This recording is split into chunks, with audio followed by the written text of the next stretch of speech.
All right. That's right. All right. The Black Batman broadcast animation. Let's switch. Hello, everyone. I'm your host, Robert Raven. This is the Black Batman broadcast show 110. So it looks like, which is good. All right. Let me now make this a bit more. Let me just move some stuff across because my screen's again a bit clouded up. Hold on. Almost there. 17 seconds and a bit full. All right. Boom. Oh, no, not that one. Not that button. That's not the one I should be present. No, sir. Read mode. There you go. All right, excellent. Once again, Batman broadcast. Let us go through our intro. So, I've been given these free strategy statements. It's very important. Very important. I start showing off these free statements. It's very important that we remember it. And that is, when it comes to working as a collective of only black people on matters that benefit black issues, black progression, and black ownership, black people are collectively inadequate. That's a shame. You can just skip to black people are collectively inadequate when you're in like you're in a rush. Statement two: individually. You might hold on. Have I read that right? Individual, you might find. I think that's missing a word there. Individual. It should be individually. Yeah, let me update that. So individually, you might find a non-black person who shows some kind of camaraderie towards black people. However, collectively, black people have no friends. All right, I swear that was updated last time. Maybe I need to F5 that. Cool. And last but not least, constructive black man and constructive black woman makes a constructive black family. Oh yeah. So don't forget that. I'll update that quote. It looks like there's some letters missing on that one, but don't forget that. Very important quotes there. But the ones that's highlighted in white are the ones you need to remember. We should go for again. Black people are collectively inadequate. That's just a shame that is, but we're going to work on that. Collectively, black people have no friends, which is true. It's a shame, but what can you do about it? And constructive black man and constructive black woman makes a constructive black family. If you didn't know, now you know. All right, excellent. So obviously, we send a link out to the family out there for people to jump in because this is a community show. And when you jump in, please don't forget to uphold the 4D values, which are discipline, dedication, dignity, and discernment. Use those 4 things and conversations will flow just that little bit better. That's right.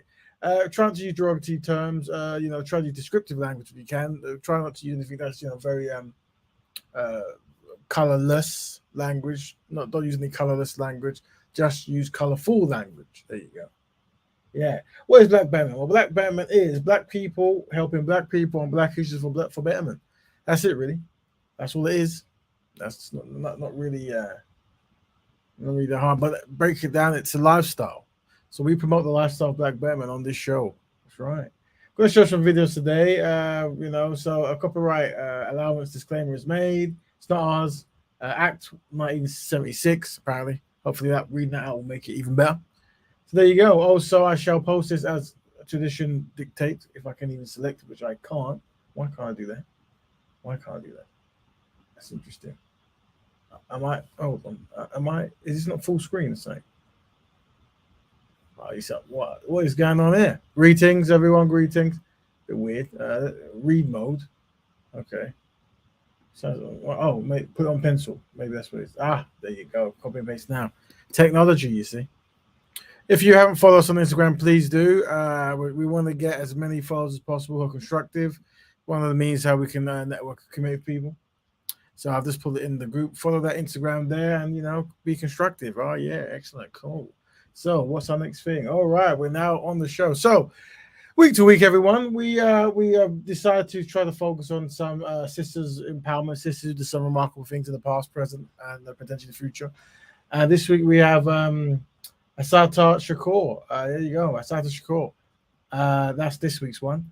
Very, very important queen. Very fantastic story. We have a video that's going to unpack a little bit of her journey. So much to unpack. There's even a movie of some of the incidents that she was involved in.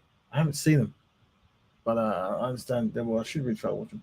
And also, the question we're asking: how much do black people value apologies for past mistreatments? I saw a video. I think it's old to be honest, but I saw it either way because someone was sharing it somewhere on Instagram, on the interweb, and all that stuff. And it was just Europeans, white people, kneeling, apologizing to black people. I think they're Christians, and maybe it was part of some kind of ritual or something like that. And then obviously the black people just receiving the apologies. Um, mm, I guess the question was like, you know, uh, a lot of people really are into that, and we have to think as a collective. Is that something we're into? Maybe it is, maybe it isn't. Is that a tangible thing? Who knows? Are they trying? Because obviously, when you read comments in the comment section, you see a lot of very excited black people to see this kind of stuff, and I say that sometimes these things might be distracting. You see, I think apologizing and role play and those kind of stuff is, I guess it's cool, maybe from optics level, maybe or maybe not. I don't know. But I think tangibles is what we want to be asking for, and we don't want to be, separate from that reality. And also, just that working with other black people is how it's gonna heighten and guarantee that, so non-black people kneeling down. I would say that if they're kneeling down, asking their views on reparations, will they still support you on that? Maybe not. Maybe so. Who knows? Be interesting. But like I said, when it comes to role play and theatrics, you'll get many non-black people who will do whatever they have to do to film whatever. But generally, when it comes to tangibles, not so much. So let's see. All right, very good. So we're gonna go through the show. Let's start with the fantastic Queen Assata Shakur. Let's see. I've blackified this video I've downloaded from YouTube. So let's have a sneak peek on the boutique while I swap the spelling. Last week, President Obama became the first sitting U.S. president to visit Cuba in 88 years. During his trip, Obama met with Cuban President Raul Castro and delivered an address to the Cuban people, the first ever live address by a sitting U.S. president to the people of Cuba. One issue that was not raised publicly during his visit was the fate of Assata Shakur, the legendary figure within the Black Panther Party and the Black Liberation Army, who now lives in Cuba, where she has political asylum. That's right. Assata Shakur was convicted May 2nd, 1963, of killing a New Jersey state trooper during a shootout that left one of her fellow activists dead. She was shot twice by the police during the incident. In 1979, she managed to escape from jail and later fled to Cuba. She's long proclaimed her innocence. In 1998, Democracy Now! Aired her reading an open letter to John Paul II, who was Pope at the time, during his trip to Cuba. This is an excerpt. In 1977, I was convicted in a trial that can only be described as a legal lynching. In 1979, I was able to escape with the aid of some of my fellow comrades. I saw this as a necessary step. Let me just stop it there. So, Sister Assata Shakur, she was, I think, harassed by the police on the highway or something, and they shot through the window and they shot at her a few times. They hit her, and they killed her friends, her comrades, and I think they arrested her. They put her in prison and stuff. And I think I think one or two other men must have been broke her out. So very important we focus on that men broke her out of prison, black men, trying to get liberated and stuff. Very important. And then obviously they went to Cuba. So that's just something that we should remember. Very important information there. Because I was innocent of the charges against me, but because I knew that the racist legal system in the United States, I would receive no justice. I was also afraid that I would be murdered. So what she was saying is the reason she broke out of jail is because she didn't feel she'll have a fair trial. She might be murdered. All this is pretty highly true. Obviously, now you see people like George Floyd being murdered, and then you have obviously Kanye West and these people saying that, on camera saying that it wasn't. So imagine with no cameras in a time where racism was more comfortable mistreating black people openly. So she just thought, well, I don't want to stay in here and die. So she broke out of jail with her comrades. Well done. In prison. I later arrived in Cuba, where I am currently living in exile as a political refugee. That was Assata Shakur speaking in 1998 in an open letter to Pope John Paul. Our guest, Professor Angela Davis, has been a longtime supporter of Assata Shakur. I asked her about Assata's case and the thawing of U.S.-Cuban relations. I've been involved in the campaign to save Assata's life for all of those decades. And now, of course, as there are new openings with respect to Cuba, we welcome the end of the embargo, the blockade. But at the same time, we have to be attentive to what this might mean for Assata, given that there is a $2 million reward on her head, that she has been designated as one of the 10 most dangerous terrorists in the country. And a former Republican presidential candidate, Chris Christie, the governor of New Jersey, was really leading that charge. Absolutely, absolutely. So I think that now is the time to focus attention on Assata. It's interesting, we were talking about popular culture today, and I understand there was an episode of the television program Madam Secretary, in which an Assata Big up, Brother Cal, big up, was approached. Brother Cal, contributor, he gave the list of some of the queens that we're covering, so I have to always give eternal thanks for that. Also big up Brother IC3 as well. Greetings. By the Secretary of State, and the Secretary of State acknowledged that she had been wrongly convicted, and the issue is resolved by promising to provide the support of the State Department to Assata in a new trial in the U.S. Right, and it was part of the process of normalization in Madam Secretary. Exactly. Tia Leone plays Madam Secretary, the Secretary of State, when she goes down to Cuba. And in that situation, they said that Assata Shakur's case was instrumental to normalizing relations. And I want to go to a clip of that. All right. There are people who want you to come back to the U.S. to serve your sentence. What if I could ensure This is a clip from a film. you would be at a minimum security prison close to your daughter in Connecticut? You have a grandson you haven't met. And you would be eligible for parole in 3 years. Wouldn't that be convenient for you? I simply turn myself over to the feds and you get whatever it is you want.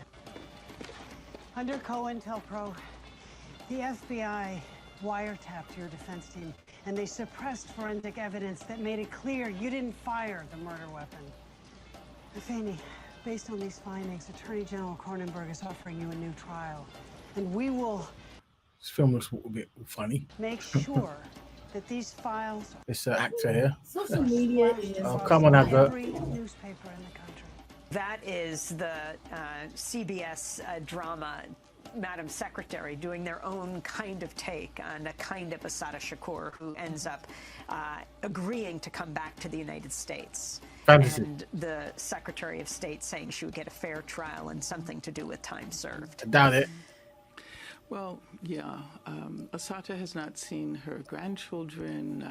It's horrendous, the extent to which the repression associated with the era of the late 1960s and 1970s continues to this day.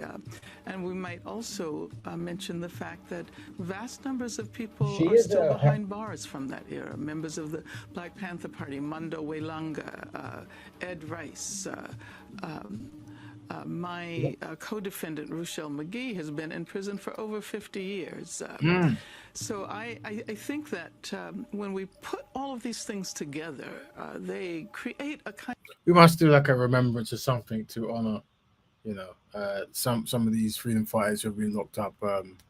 Like I said, remember whenever we watch these shows, you must always remember the quotes, and the middle one is collectively Black people have no friends. of invitation for increased radical activism, for trying to resolve these issues that have been decades in the making. Angela Davis, Professor Emeritus at University of California, Santa Cruz. Her latest book is titled Freedom is a Constant Struggle, Ferguson, Palestine, and the Foundations of a Movement.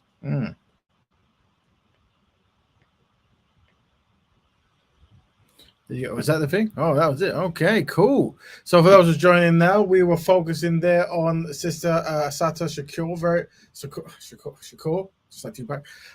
Very, very important woman. Her and the movement, the Black Panthers and the freedom fighters of that year of the 60s. Yeah, I'm gonna download more, to be honest, because that was just a thing. But I've got like a 4-minute thing.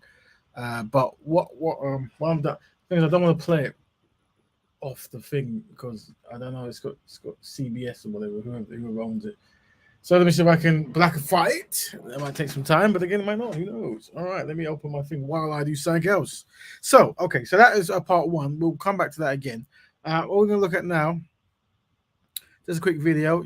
If you're those listening, you won't see much. Basically, here's the second part of our show, which is it's a video of Europeans saying sorry for whatever they're saying sorry. No longer can be here in honor of his legacy. We're not rioting, God. We're not shaming anybody, God. We're just humbling ourselves before you. Yes, Lord. You brought the thunder and rain today, God, because Satan takes the L today. Father, in Jesus' name, you get the victory. Father, we ask for forgiveness from our black brothers and sisters for years and years of racism, of systematic racism. Oh, is that still going? Is that all? What kind of video is that? I'm sure I'll try to get the big one. So let me take it back again. So I'll try to describe. So what I'm going to do is, I'm trying to do 7 things at once. I'll describe what's happening for those who are hoovering the house and cooking food whilst listening to the Black Bear broadcast. What is this? Story black people has been moved. No, cancel that. Cancel. Let me make one more one. Let me I'm just doing one more shot. Assata thing. Give me 7 seconds. Let's call that part 2. Let's get the files to download now. Yeah, so let me describe it while I do that. So basically what it is, there's a maybe the head preacher is some guy, whether some trendy looking preacher with a red hat, kind of like Mad Max or Mighty Max, whatever the car was called, I can't remember. And yeah, he's apologized. He's apologizing, but there's obviously black people, there's obviously a woman and a man. They look like they're kind of crying. I think they really appreciate. That's another thing. How black people's trauma can be used against us is when you get like some people, they might get 2% in life. Some people might get nothing in life. Some people might get minus nothing in life. I think black people qualify for getting minus nothing in life. So when you do any kind of gesture, symbolic or theatric or whatever it might be, right, it really means a lot to black people, especially those who have suffered. That's why, like when people seen Jane Elliott doing the stuff, the white supremacy awareness work, whatever she does, and the people are very, very happy and excited, and they go overboard and stuff. And I say, no, it's always good to appreciate people who do stuff, but sometimes you also forget there's always a dynamic going in, and the dynamic when you had to look at that particular issue was, even though it was wonderful what Jane Elliott was doing, and when you compare her work to say Frances Cress Welsing, she'll be much more popular, she'll get much more money, she'll get much more attention. And that's a dynamic that even in racism in the world, there is still racism, you see. So you've always got to try to be 2 steps ahead, and you want tangibles, and I don't know, just make sure you're not motivated by your emotions. So let's hear what he's saying one more time. God, we're not shaming anybody, God. We're just humbling ourselves before you. Yes, Lord. You brought the thunder and rain today, God, because Satan takes the L today. Father, in Jesus' name, you get the victory. Father, we ask for forgiveness from our black brothers and sisters for years and years of racism. So he wants forgiveness from black people from the years and years of racism. That's what he wants. Should we give it to him? Who knows? All right. So obviously the black people are best pleased and they're happy with this kind of stuff. Let me see if I missed anything at the beginning. Home. We know he's being God and he no longer can be here. In honor. There's a whole lot of white people in like a praying position or a crouch position, and their heads are down. They're Christian, and it's raining. I think that might be symbolic or something as well, though. And they're I think they're there to apologize to black people. Maybe it's a Christian convention or something. I don't know. So let me know what you think about that, if anything at all. Is that what you want? Right. So what we're gonna do, speaking of having no friends, which black people have none, while I'm trying to compress this, one other thing for those who I downloaded this film of Farrakhan saying something very important, and it correlates with obviously having no friends, whatever. But it also correlates with what's going on with Kanye West at the moment. That's another thing. I was talking to someone, a friend of a friend, so it's interesting when you talk to friends of a friend because they don't really know you and they're probably offended by anything you say. But I was talking to a friend of a friend. Where is this thing? Hold on, there it is. Hold on. It's over there. Oh, excellent, cool. Yeah. So I was talking to a friend of a friend, and I think we'll talk about Kanye West. And because if you don't know, Kanye West what did he do? What did he do? He's gone on to like radio stations or TV stations and just said remarks about Jewish people and stuff, and obviously, like, you know, the people are mixed about their feelings towards it, and it's like, oh, you know, he's revealing truth, and you know they can't take it, this kind of stuff. And I think I noticed about him is like it isn't just now, but it's just in general. He seems to be more flavored in like maybe like the right, the far right kind of talking points, the kind of Trump movement and that kind of stuff, and I think what I noticed with brother Kanye is he's, you know, he's kind of like OJ Simpson, as in he's not really, he's just there to be him and do wonderful creative things that, you know, he can do, but he tends to, when he's full short, he tends to like lean towards the black people and asks, you know, I'm going through these issues now, can you help me out in this kind of stuff, and I don't know if it works that way. Funny enough, I was going to read out something from saying, I'll see if I can find that as well. But let me find that as well. But yeah, you can find that as well. But yeah, so it's just, I don't know. It's I do worry about black people. Like, you know, I've always said that really we shouldn't be really too focused on sport athletes, musicians, and that. I think if you're going to be a sport athlete or a musician and you're going to have any kind of political, any stand, whatever, you have to heavily prove yourself. And unfortunately, brother Kanye hasn't. He's proven himself as an amazing musician, very talented. Oh yeah, very good. But when it comes to yeah, there's just black Bearman in general, he doesn't really qualify. But he is a person you could look for success and go, well, it's good that he's been success. I don't think we should really be labeling him as that this king woke, whatever this word is, and all this kind of, I just nah.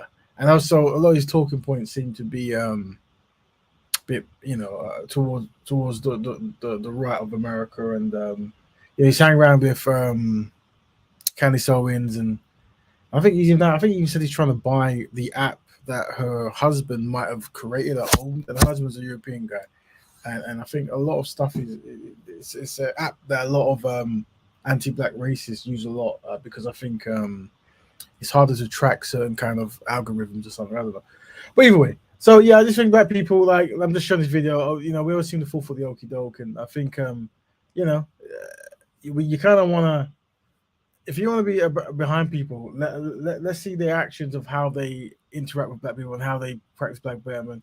See their views on black economics, see their views on black love and this kind of stuff.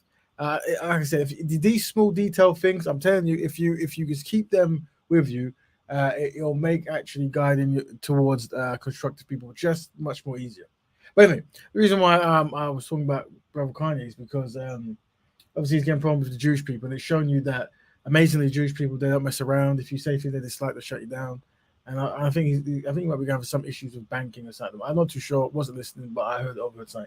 So yeah, but I think he said something about Jewish people controlling stuff or limiting something like that. But here's something that Farrakhan said not a few years ago, back in the old days, maybe 2090. I'm not too sure. Let's have a sneak peek. Hey, look, man. Hey, look, man. You know why I'm called anti-Semitic? I don't hate Jewish people. What I hate is their inordinate control over the lives and the minds and the thinking and the speaking of black intellectuals. We got brilliant men that can't talk like men because they're afraid of tenure in some doggone college. They're afraid that somebody will pull a paycheck out from under them. How in the hell can you have a united front when your people are sold out to other forces that don't want no unity among us?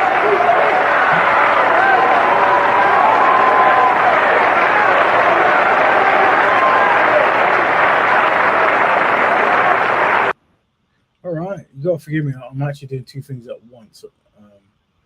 I'll just put these two in here like that. How we get this? It's very well compressed. Yes, that was Farrakhan there talking about you know, it's hard to organize when so many black men and women or whatever, or more so men, I guess, are scared to say certain things because they're controlled. And he was using a lot of people think that Farrakhan is anti-Semitic, and they use that to try to control people from listening to him, this kind of stuff. Yeah, very interesting stuff there. But yeah, so I'm just showing you some stuff there. Now, what I'm going to do while I try to compress this video, and before I do that, let me throw the link out just in case people want to jump in and have their say. You got, I've got so many things open. This is just mad. Like 1 more 10. There we go. Lobby. Should really pin it, but it is what it is. Guys, if you want to jump in, just click. I'm just going to see if I can compress this other video. But yeah, let us know what you think about anything we've been saying so far. This is a show. I've got also one video here. This is the continuation of last week. Continues with the whole concept about I have no friends. I haven't listened to this personally, so forgive me if it goes all over the shop. But it's like 10 minutes, and it's basically to be. I think last week in America, there was the Hispanic or Latin community in office. They were saying disparaging thing about black people, which is very normal, but this time it was recorded. And I think that either might be talking about on this show, or we never had time to show this last week or something. So I'll play it while I try to compress this other video. Oh yeah. Latino members of the city council. Right, all week you've heard about the scandal that rocked the city of Los Angeles after several Latino members of the city council were caught on tape making racist comments. Now, council president Nuri Martinez has now resigned, and among the several anti-black comments, Martinez said this about her colleague council member Mike Bonan's 2-year-old black son. Take a listen. It's like the oddest thing. It's like black and brown on this float, and then there's this white guy with this little black kid who's misbehaved.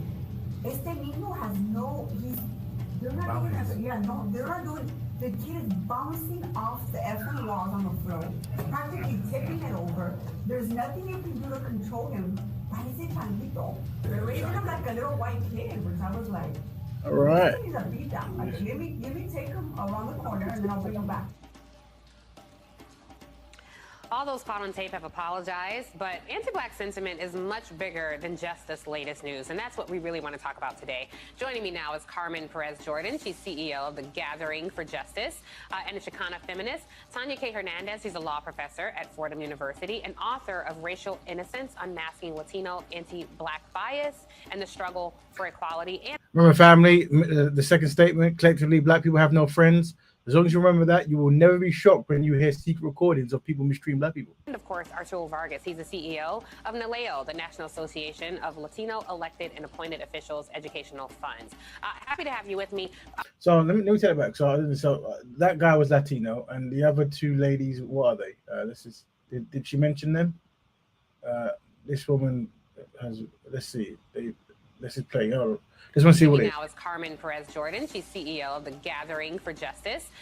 Gathering for Justice. This woman here, I don't know if she identifies. She has very broad features, but she might be Latino. I don't know. And a Chicana feminist. Tanya K. Hernandez. She's a law professor at Fordham. So this is a Latino, University, of course. Yep. And author of Racial Innocence, Unmasking Latino Anti-Black Bias. Oh yeah. So she's written a book on unmasking Latino anti-black bias and the struggle for equality.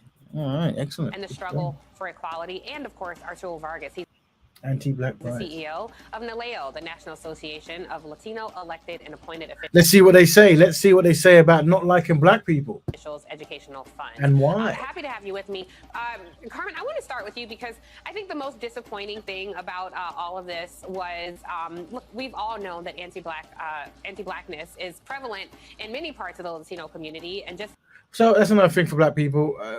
In England, we'll say we know about in the Arab, in the Asian, in the white, in the whatever. Look, I put it to challenge you. What is to be done about it? You see, just like we saw the video of white people crying, black people crying when white people apologizing. I think the most important thing we can do is literally focus on no one but black people. But I could be wrong. Let's say this. To inform our viewers, it's followed most American Latinos from their home countries. This is a result of Spanish colonizing, enslaving, and raping of indigenous and African peoples.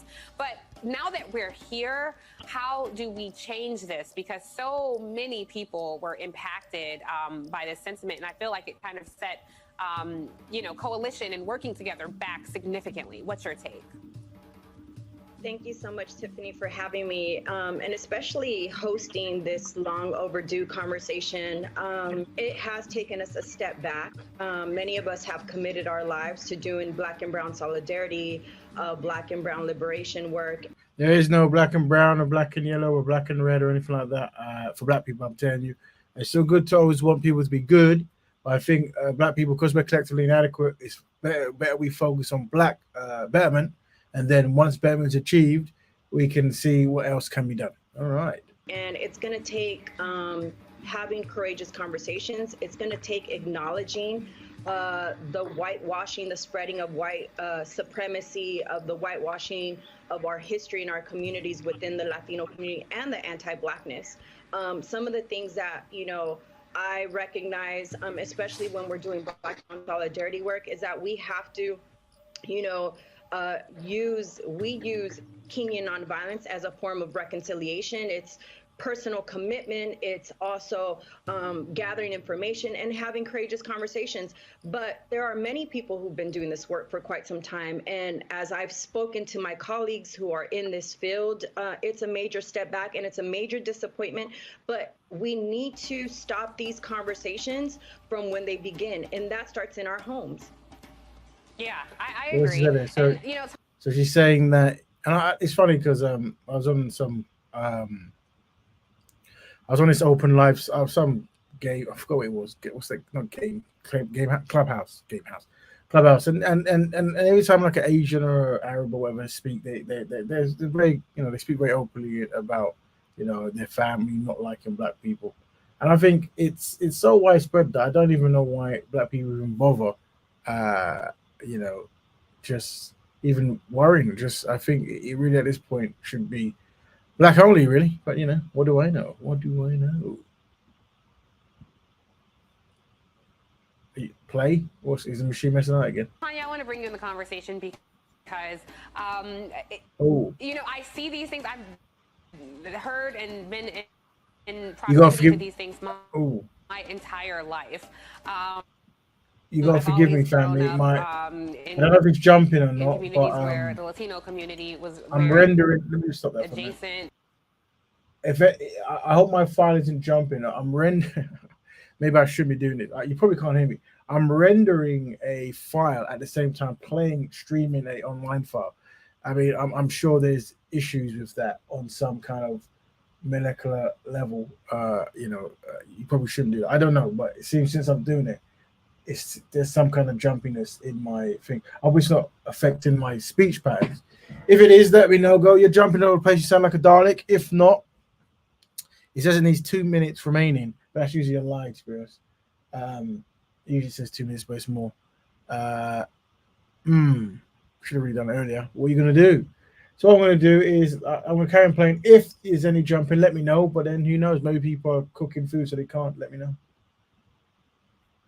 And a lot of shared experiences, and it does tend to, the common ground here is white supremacy, because it seems like some people in the Latino community feel like if we're white adjacent, maybe we will not be subjected to the same racism and prejudice. I want to show a clip from a great writer in The Atlantic who says your whiteness will always be relative. She's directing this in the Latino community. You can utter as much garbage as you want about Black people. You can vote Republican. You can lead the Proud Boys. You will never achieve whiteness.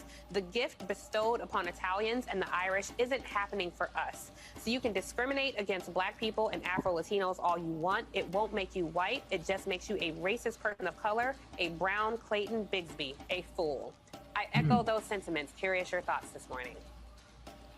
Well, I actually think that there is a... Just write that down if you can still hear me if my machine ain't messing around. So what it is historically, if you break down how people perceive things. So in the Americas, the primary was the African person taken from Africa.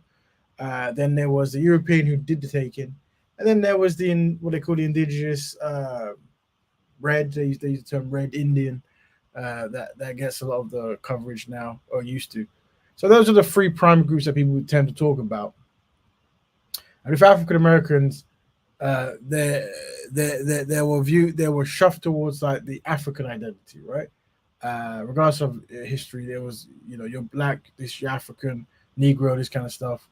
And then obviously there was white identity, and then you had the Native American identity. But then when you had certain countries in this Spanish-speaking world, new terms started coming like Hispanic, which just means Spanish-speaking. And then certain countries, when they got their independence, they're identified as Hispanic. But then as time went by, that you had like what they called white Hispanic or Afro Hispanic and this kind of thing. And you tend to find that many Hispanic countries, they don't really value anything to do with African or black or darkness or melanated or anything like that. And they realized that Italians and Irish and a few others, they wasn't seen as white at a certain point, but they qualified for white when the extension was pushed out. And many Hispanic people in the Americas, from north to south, they long to be white. You see, and what you might find is mistreating black people. Some of them believe might allow them to become more white. And to be honest, with you maybe there is some truth there. Maybe mistreating black people is a big part of being white. Who knows? That's something we have to unravel. But we have to welcome Sister Sankofa rising to the panel. Welcome, sister. Greetings. Rise up yourself. Thank you. Rise up, everyone listening. Excellent. How you been? Well, I've been good. I've been good. Yeah, just as you know, just always listening, collating information, and just trying to. I'm just thinking about at some point when I get more time, I'm going to try to maybe get more of a presence in Clubhouse. Very dangerous place, very hectic place, but a very good place if you can get some control to start good talks. But ultimately, find constructive brothers and sisters who would want to jump on board and just do constructive things for the family and that kind of stuff. So that's where I'm at. But this week on we are obviously Assata Shakur is who we're focusing on. I'm actually I think it's done. Is it done? I was just got some thing of her, a small documentary on CBS or something like that I've just compressed. So I think that's done. And also the question is, how much do black people value the apologies for past mistreatments? The reason I asked that question is I came across a video. Again, how much do black people value?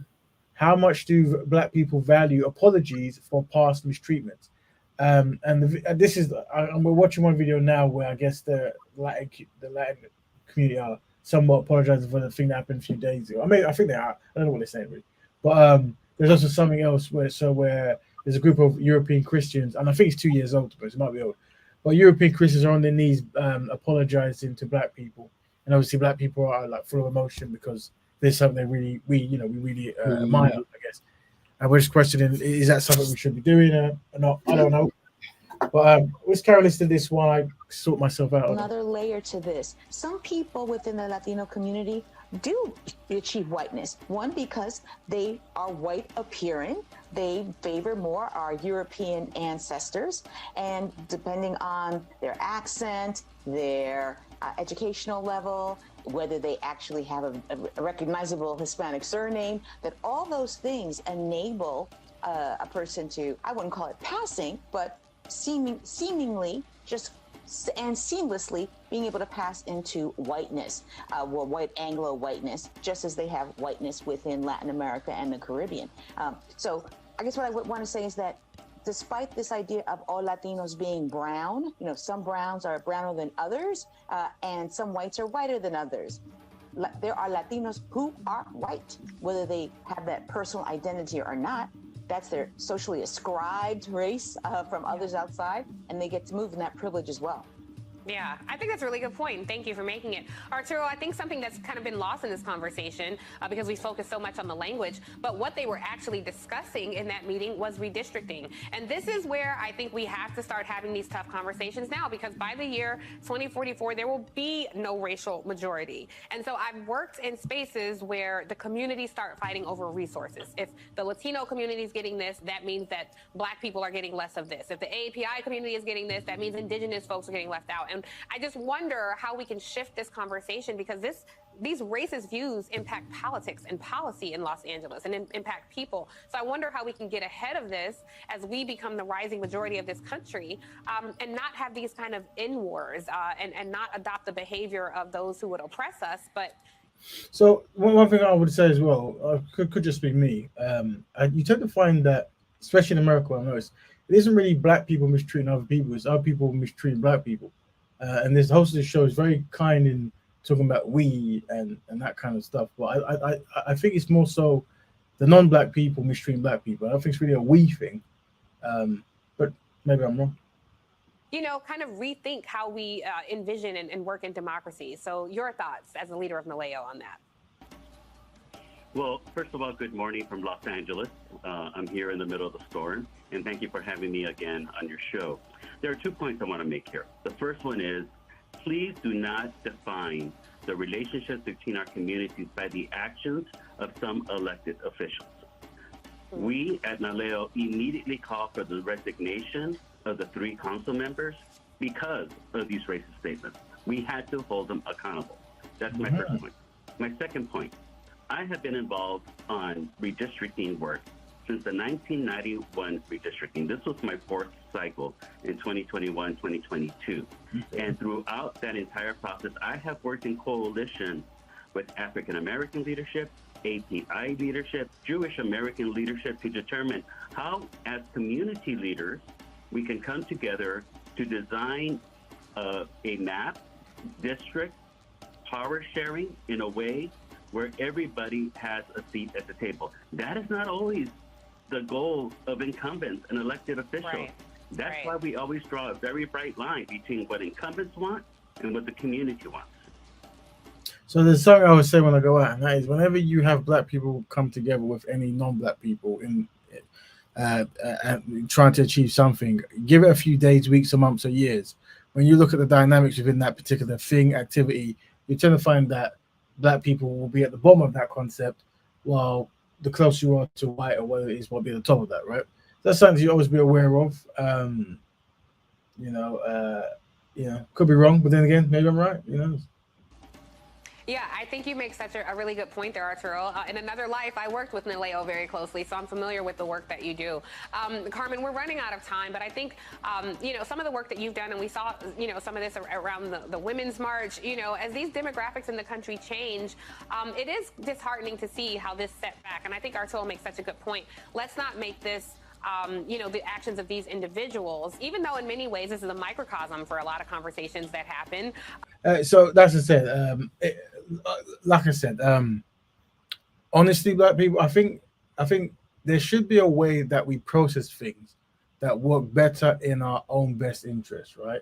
And just assuming that all non-black people don't like black people collectively is a very, very good thing to do. It really is. It's almost like there's an elephant in the room where no one is surprised when videos leak, and of course when the videos leak, the people being most mistreated are black people, right? So I'm thinking the question is, black people, what are we going to do about it? And I say practice black women. I say form philosophies that make us stay dedicated on the things that we're most needed in our community, and just keep it moving. I don't think wanting an apology or anything like that is necessary. I think just self-focus, self-determination, and we need all the fantastic market copywriters and people out there to find very sexy, great ways of putting that to all the people to maximize us, ignoring everyone else, and moving forward. That's just an idea. There you go. This is the last 4 seconds. Around anti-black sentiment, but I'm just curious, how move past this? How can we repair this damage? No repair, no need to repair, I would say, sister, but what do I know? Because I've heard from so many black people who are like, this is the black-brown coalition. Nope, that doesn't exist anywhere in the world. You're always talking about, and look, this is how they feel about us. And I've worked with so many people who don't feel that way. So your thoughts? First of all, we need to acknowledge that this is happening. We never acknowledge it in the Latino community. We need to take personal responsibility, and we also need to hold our elected officials to a higher standard. We actually don't. It's the reason why many of us actually don't trust, have a hard time trusting elected officials, even if they're from our own communities. But there's an opportunity here. There's an opportunity for those of us who've been doing this work to continue to lean in, to continue to have these courageous conversations. And like Arturo said, those individuals that made those racist statements don't represent all of us Latinos that actually are building solidarity in Black and brown communities. How so? It'd be good if anyone can let us know how they're doing that in America, just so we can have a case study of it. Excellent. So for those that know, I'm just going to quickly play out a 1-second video of, maybe it's old, of European on their knees asking forgiveness to the African American community. Let's have a sneak peek. Rewind. We know he's being God and he no longer can be here. In honor of his legacy, we're not rioting, God. not shaming. I want to know, for those who can't see or can't hear, Europeans on their knees are begging Jesus, God, and this kind of stuff for forgiveness for years of mistreatment of black people. And there's many emotional black men and women, like, it really means a lot to them. Maybe they're Christian, that might be the connection, who knows? Or maybe they're just, when you've been bombarded with pain, any kind of smile is worth 1,000 smiles, that kind of stuff. But this is something that I reckon we will need, like some kind of trauma bonding or trauma kind of training to resist, maybe, as in like, yeah, because when we're under this kind of emotional state, we might make decisions that's not in our best interest. You see. Anybody, God, we're just humbling ourselves before you. Yes, Lord. You brought the thunder and rain today, God, because Satan takes the L today. Father, in Jesus' name, you get the victory. Father, we ask for forgiveness from our black brothers and sisters for years and years of racism, of systematic racism. So the brother wants forgiveness for years and years. Well, the pastor, sorry, wants forgiveness for years and years of racism and systematic racism as well, is what he said. Very important. And obviously the black people are best pleased with this. It's like, this is what I like to hear this. But like I said, black people, you kind of always want tangibles, and also the best thing you can remember, if I can skip back, where's my documentation? So did I think I compressed the new one because I had a typo. There's stuff that was riddled with typos, which is a problem. But is that open now? Is it open? I'm gonna say it is. Yes. Individually, you might find a non-black person who shows some kind of camaraderie towards black people. However, collectively, black people have no friends. This philosophy is very important. I was talking to some friends of a friend, and obviously, the more you hang around with people who are dedicated to black betterment, Pan-Africanism, or any kind of B1 or whatever it might be, the more you become further from the normal everyday black folk. So obviously, you have to always remember when you talk, you might just completely shock them, innit? Which is, it's normal. So I have to be wary, but I do think that pushing out this concept is very important. Having us all know that we are well short of the mark when it comes to working as a team, and that should be a standard that we try to teach kids, elderly, the past, the future. Just how do we become less collectively inadequate? You see, how do we stay dedicated to making institutions dedicated to black betterment? How do we control media, the optics? Change the narrative of everything that goes on that doesn't work in black people's best interest. That's the mission I set for you guys. But what I'll be doing as well is I'll be trying to go out into the interweb, into Clubhouse and these kind of places, and try to debate and talk to constructive black people to invite them onto the Black Betterment Show, because I've been doing so much stuff outside. I haven't really had time to really try to push this show, and I definitely don't want to make this show a controversial show. Bells and whistles, and just have people shock value and stuff. But I will at some point try to expand to try to find constructive black people about, tangible stuff, and have them come in and offer their opinion for us to network all over the world. So that's the idea. But we are joined, let me stop talking, we are joined by the fantastic Sankofa Rising. So anything you'd like to say, sister, on these two topics, if at all, which are, obviously the one is we're giving thanks for Assata Shakur. And there was, how much do black people value apologies for past mistreatments? And the context of that question actually is from non-black people, but I'm still writing it.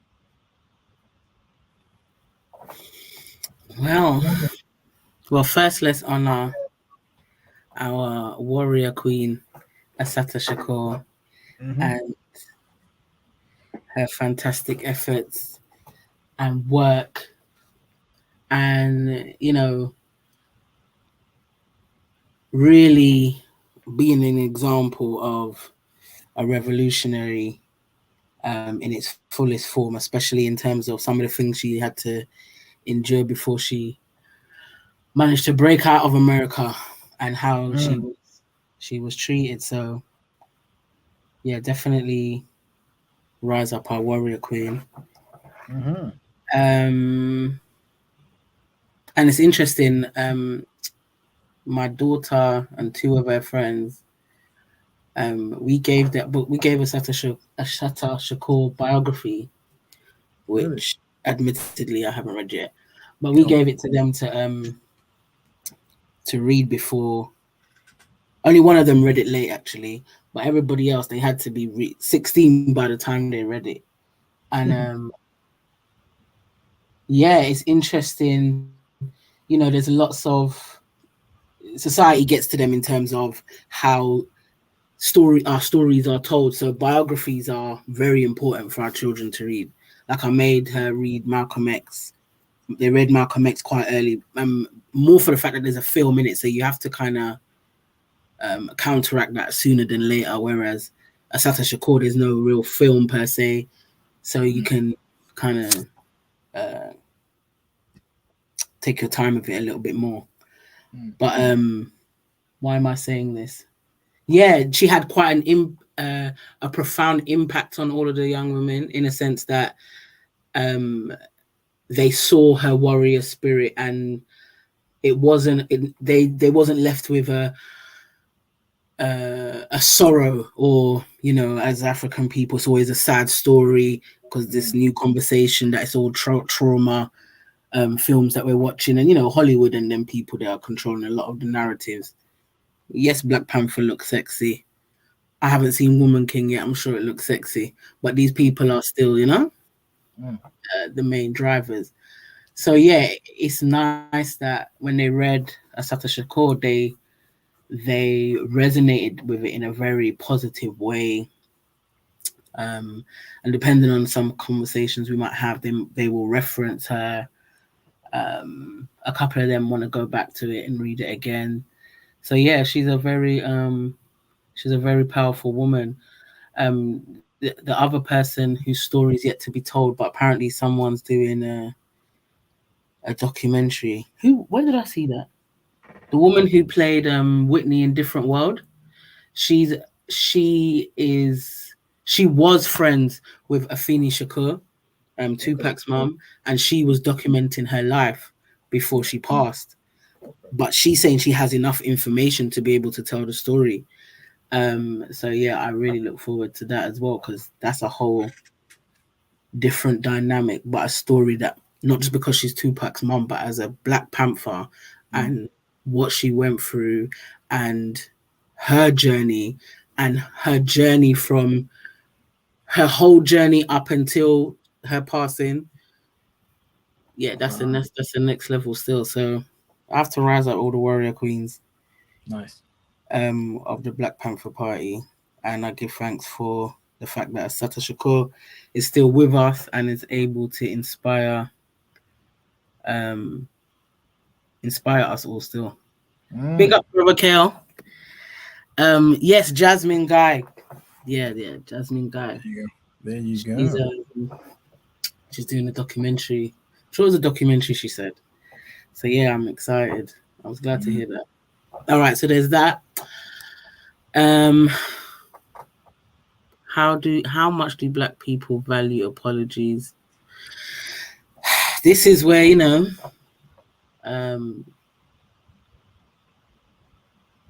people like Shakara's work and is important, and the information he's trying to get across in terms of this being a spiritual war. Then we reference all of our warrior scholars in that department, whether it be Mama Marimba Annie, Shank Atadiop, Baba Ben, like people have done work, Ronoko Rashidi, in terms of making us understand when our spirit is locked, when we cannot see ourselves as African people, it's a bigger fight. It's not even a bigger fight. The fight is unseen. It's not just what we are experiencing, our physical needs. Does that make sense? It's spiritual warfare as well. Yes. So we see the white man literally as our God. So, God is telling me, sorry, I'm everything is fine. The mind, it's a serious thing. We've been through a serious thing, and spiritual warfare is very real. So it doesn't matter We're happy to hear those things. We're very excited when white people tell us sorry. Yeah. We're very, very excited. When white Yeah. people are saying anything in our, what we see, what we want to say is in our favor, we're excited about it. We all reasoning, logic, history, something that happened 25 seconds ago, absolutely. But because he was praising God and God and God and the same Bible, God and God, and I'm not disrespecting anybody who is a Christian or a Muslim for that matter, because you know, but it's that we don't see ourselves as African, because you can be Christian and still know who you are. Mm. There's a lot of, you know, we've got the African liberation churches, and those pastors are very clear. Now, I might find that where they're at might still be problematic for me, but I will go to that church every Sunday. Yes, I would, because they are fully, there is still a level of overstanding, let's say, and how they use their Christianity. They are trying to Africanize it to its fullest potential. I think there's limitations, but you know, but the point is that they're not, as a collective, they're not the people that's going to be excited that white people said sorry to them. No. And I'm saying that even within the black churches, we're not African. So no matter whether we're forming now, like we're saying that, oh yeah, we know Jesus was black and and but when push comes to shove, spiritually, we're locked in somewhere else. We're locked in somewhere else. So it's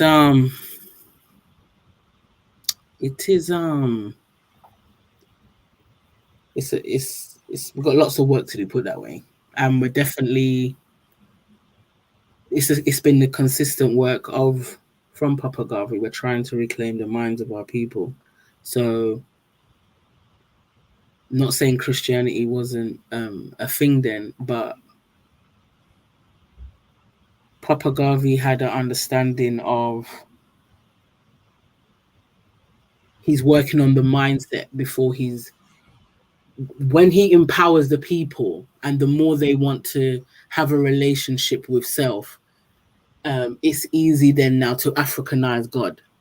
Does that make sense? Whereas we don't have a good relationship with ourselves right now. No. We don't see ourselves. We're not feeling empowered to be able to go through that process. So we're still responding to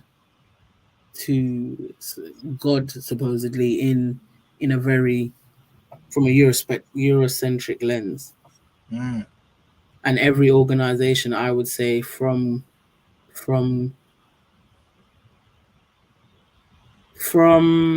the UNIA, I'd even give it a little bit to Black Panther Party, but yeah, most organizations, they struggle sometimes to, I don't know how to word what I'm trying to say. I'm going to how to get everyone on board, how to synchronize, how to have that one purpose. I don't know. Is outside of our Kebalan, the organization I'm part of, and obviously we've got organizations as well that focus on Kemet, Afrocentricity as well as quite they're African centered. There's lots of organizations that are African centered, but it's very rare that an organization can focus ourselves politically but spiritually as well. Where and I get it, because the work is plenty and we don't have enough of nothing. But I'm saying that from an organizational point, from an institution building point of view, that's where our work struggle is. So for the masses, even when we are building strong organization, because Nation of Islam is still a strong organization, we can't do it outside of the context of one of the dominant, dare I say it, oppressive religions. Do you get what I mean? We can't build outside of those contexts. It's very rare that outside of the 60s and that period of time that Africa, like liberation, was directly linked to Africa and African culture and African spirituality. Does that make sense? There's a growing, it's coming back, definitely. People's relationship with the continent and African spirituality. However, Babylon doesn't sleep. So the tools that is social media has been used, and even now how we are relating to African spirituality, we're using our Europe. We're not cleansing our mind. When we're saying we're coming into something new, we're not cleansing our mind, really. We're still coming in with the same Eurocentric ideas of God and spirituality. Am I making sense? You are making sense. So yeah, now spirituality has become, there's an element that is becoming commercialized, and that's the louder voice at the moment. So you're gonna have white babalawos and if you're doing Ifa and they're coming to, or you got people coming in your DMs talking about they want to do reading and all kind. It's a nonsense. But and then these sayings of like Hotep is a negative terminology, yes, and all these kind of things. But the church, regardless of its reputation, regardless of what you hear, what they're doing, who's being abused, who's being robbed, it will still hold its standing. So I guess, whereas, so it's we need marketing. This is what we're saying. Really, we need a new brand in marketing. Because that's what I'm saying. I don't think that's. I suppose maybe it is a marketing thing, but that's what I mean. I think for me, I don't know if it's marketing. I don't know. Well, I think everything's marketing, sisters, because you got to understand, like, there are certain things that people didn't accept, and then people applied marketing, and then people accept it. You see, so it's strategies of marketing, and I think Brother Kel talks about it as well. And I've been talking about it for years. So if there's any ideas that work in people's collective best interest, it's about to get those ideas that worked in the past or will work in the future, and we come from a marketing strategy of how to do things. And we run these tests ourselves. When we go into certain groups, we use certain words and certain behavior patterns to get a certain reaction, and then we keep using these kind of words, these kind of ways of thinking, and then it becomes very positively infectious, right? And I think this is one where I'm wanting us to think about, like, what is it that we want our people to do or not do, and how can we work? How can we speak as a collective on one page to make that make sense? You see, and that it's a very powerful tool. Social marketing. I think you're correct. I'm for a minute. I don't know what I was thinking in a sense, but you are correct. I think you are correct. I think that's the long story short. You are correct. But anything you say that, because remember, we're in a situation now where people of African descent will do things that isn't in our best interest, but we do them anyway, right? So that has to have been taught. Someone has to have done some marketing scheme to make those things make sense. All right, now that's where I'm saying. Now this is where we're simplifying what it is to have an experience, of course, with the European, because that's not marketing. Where we are today is not marketing at all. Where we are today is terrorism. Yeah. And because when I say it, well, even though you're saying, yeah, I get it, but I'm not. I mean, when we look at a picture of Iraq or wherever and they're being blown to smithereens, because we don't live that experience, and that's what they have programmed for you to think is terrorism. Yes. We're like, yeah, we get it because we've seen things on the TV, but we're still not really, because we're not experiencing it. We're still sitting at home right now. Yeah. That's today. But the point I'm making is we have been living in terrorism since we have encountered these people. The terrorism just continuously changes different form and shape. That's all it is. But we have to picture the same war-torn countries in our minds. Do you understand?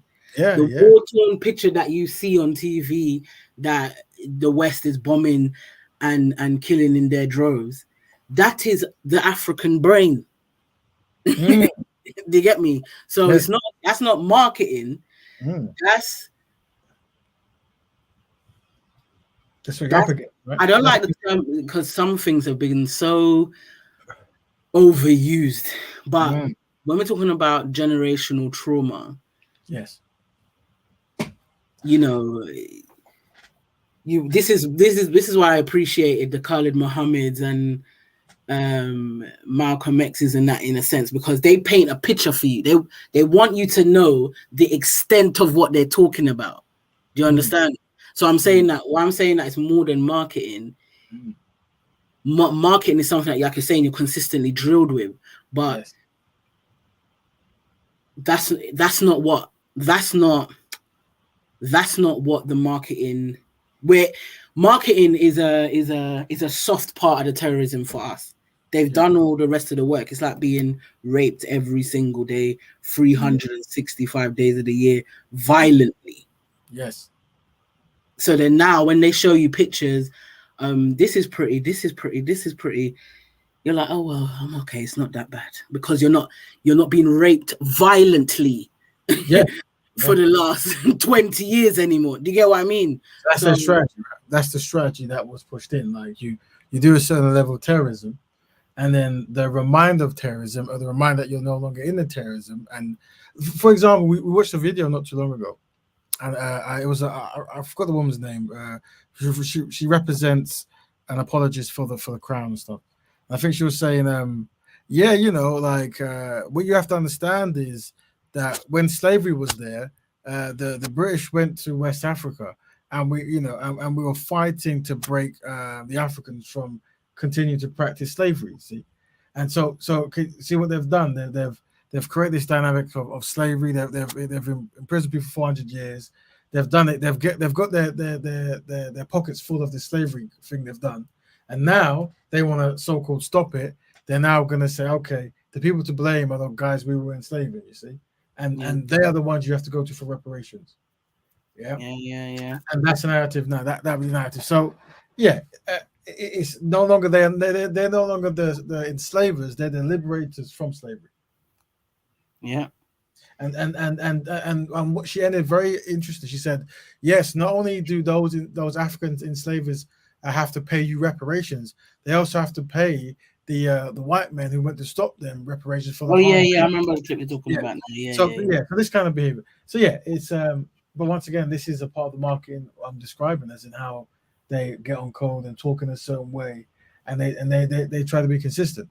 So that's what I'm saying. The legwork has been done already. So keeping us chaotic and disorganized and self-hating, and then working on destroying the black man, using the black woman, family mash up, Pitney all over the place. So they're always on job, innit? So now we're talking about gender wars, they're on job. And now anti-African sentiment is at its height, where they're always on code. Do you get what I mean? So now when we drop this in, like, oh yeah, you lot should pay yourselves because you lot did this thing to yourself anyway. Then that dissent they've already been stirring from what day is like, some black people will say, because we've got what have we got now? What's some things called? that idiot Tariq Rashid, foundational Black Americans. Right. That conversation now becomes that conversation. A foundational Black American will somewhat agree with that demon and say, yeah, the Caribbean should look for reparations from this year one. The continent has to look for reparations for themselves, and we Americans, we're going to look reparations from the white man here, even though they know full well it's not going to happen. But that's the conversation, and they're there to feed into that. Do you get what I'm saying? Different people, the different descent that's been created will help feed into that narrative. That's a standard, and the people you've mentioned and the brothers and sisters in America, a lot of the social speakers, as much as they have problematic ways of delivering things and executing things, I do feel that some of them are well aware of how their words is being used. No, 100%.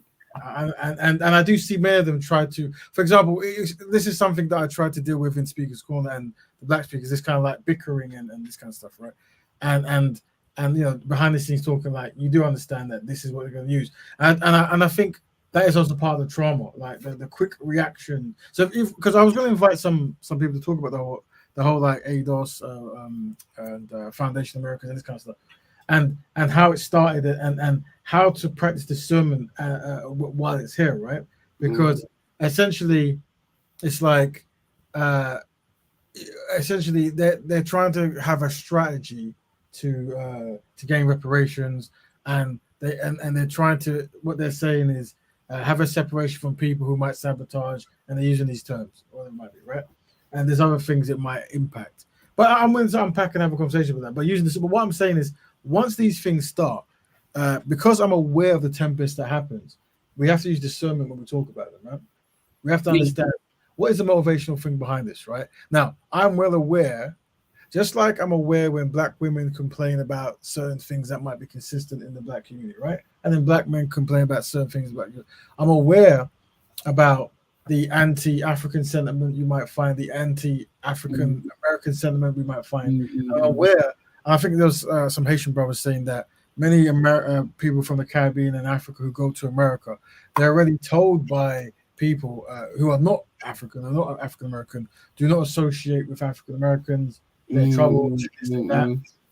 And then you add the fact that you're going to have Caribbean people and African people go to America and be given prominent positions and then speak against publicly things that might work in the African Americans' best interest. And this case is the reparations, right? Where you have. But see, I don't agree with that. Go ahead. You don't agree with that? That's what they're doing, or they should be doing? What do you mean? Like, on what mass scale is that happening? So what I've seen is, and it's quite consistent. When in the part, because right now, funny enough, and the irony is that they are speaking about reparations much more frequently now than they have in the past, from what I've observed, right? And I will put that down to the kind of organizations that those movements have done. So that's who are you talking about in specifically?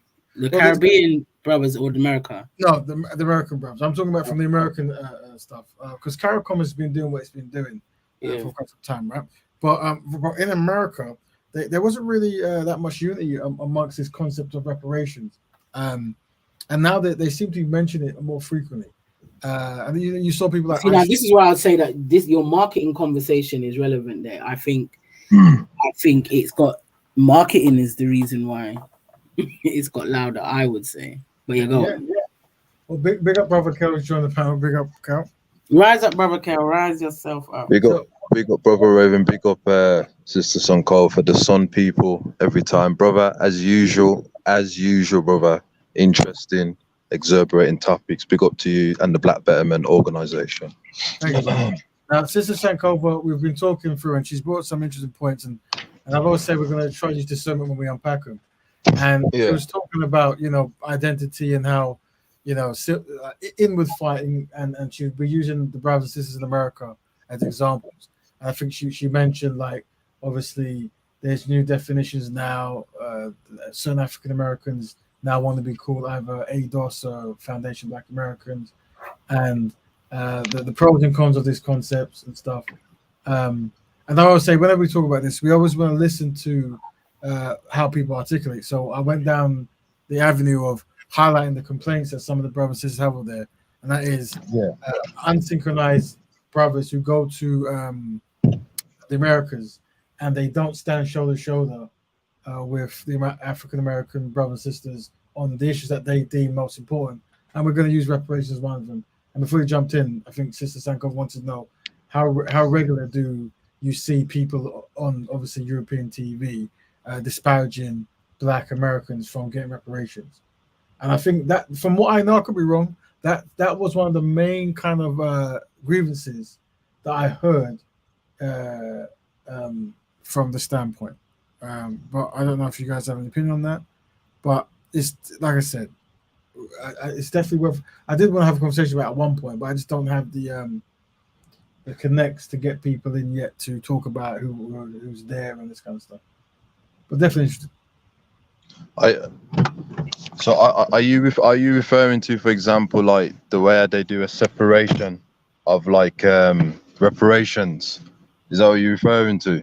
I more so in the sense of, so I guess now with America, with the ADOS and the foundation and maybe some of the stuff that Ice Cube was doing, whatever, they're trying to say, okay, we're of African American descent, and we're trying to get reparations for people of this land who were enslaved by the American government at this particular time, and we don't want to muddy the water with claims from different places, this kind of stuff. But it's not just that. They're also saying now the narrative now is people from the continent and the Caribbean look down on them, and there's been wars and beef with when people come from the continent or the Caribbean with American people, and like you're saying, they don't stand in solidarity. They benefit off the back of Black Americans, and it's like that's what I'm saying, that where is that en masse in a way that now we're struggling to coexist with our brothers and sisters like we haven't been doing since America and African people been there. Like it don't make no sense to me.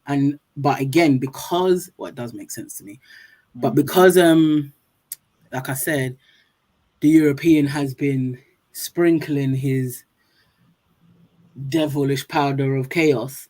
That's what I was saying, that we're now here and we can be here and people can find these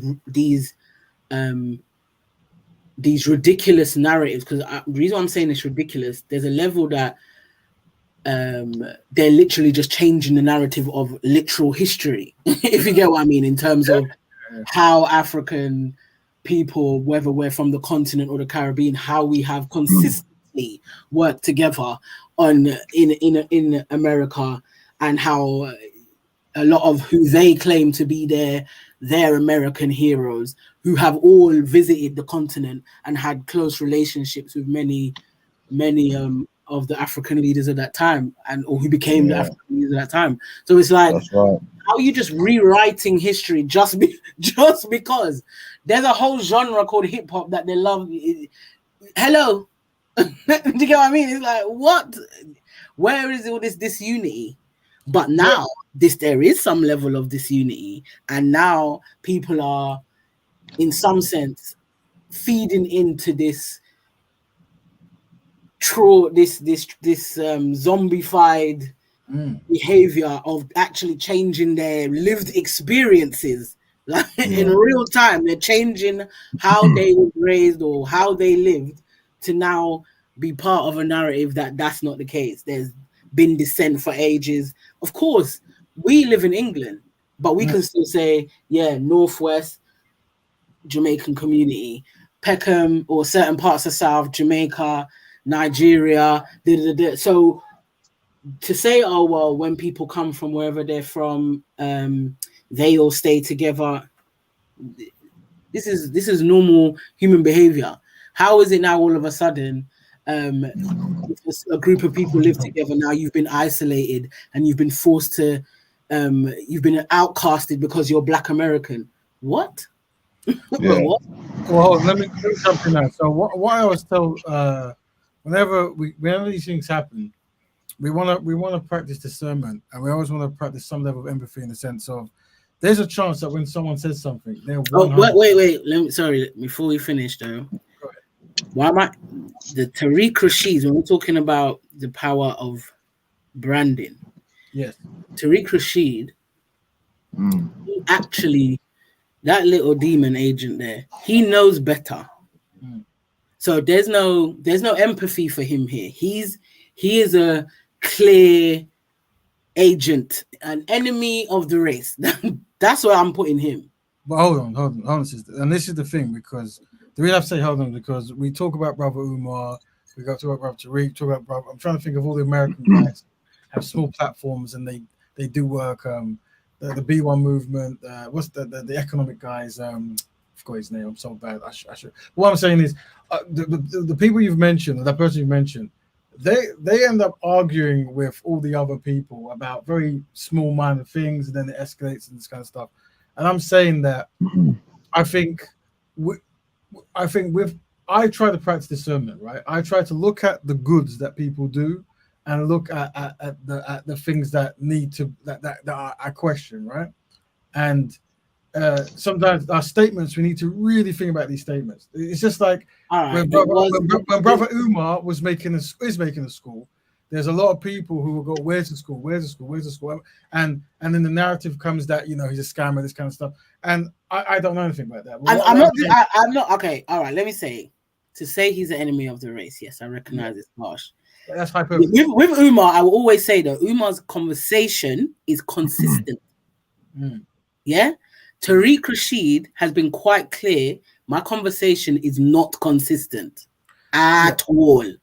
But I am now leading the charge of anti-Africanness. Well, let's break it down, right? And the reason, because obviously I don't know these individuals, so I can't invite them to the show. They probably won't come anyway, right? But what I would say though is, and I learned this. I was further kind of instructed this when I went to Speaker's Corner, and it was sometimes we look at people who at some point are trying to make some kind of black betterment charge, right? But because of their past and their lack of experience and their lack of knowledge of what they actually hold, right? They have no ideas the power they wield and how when they wield in a certain way how destructive it can be. I can't even mention behind the scenes stuff of people because obviously I always keep people's private behaviors private stuff. But some people they're completely unaware that if they go on the mic and they say 1-2 things, that the ripple effect they might have. Now I don't know if that's what's going on over in the States, right? But what I do know is there are certain people who they're saying certain things, and what I try to do is unpack what they're saying. So if they say that they feel that Caribbean and African people mistreat them, then let's have a conversation about that. That's where I want to start, right? That's what I'm saying. Tariq Rashid is intelligent. Before, remember, I don't know his background from back in the day, but from all accounts, people saying he's a bit of a gigolo and he was doing some gal business and whatever. Right. Then all of a sudden, hidden colors manifested.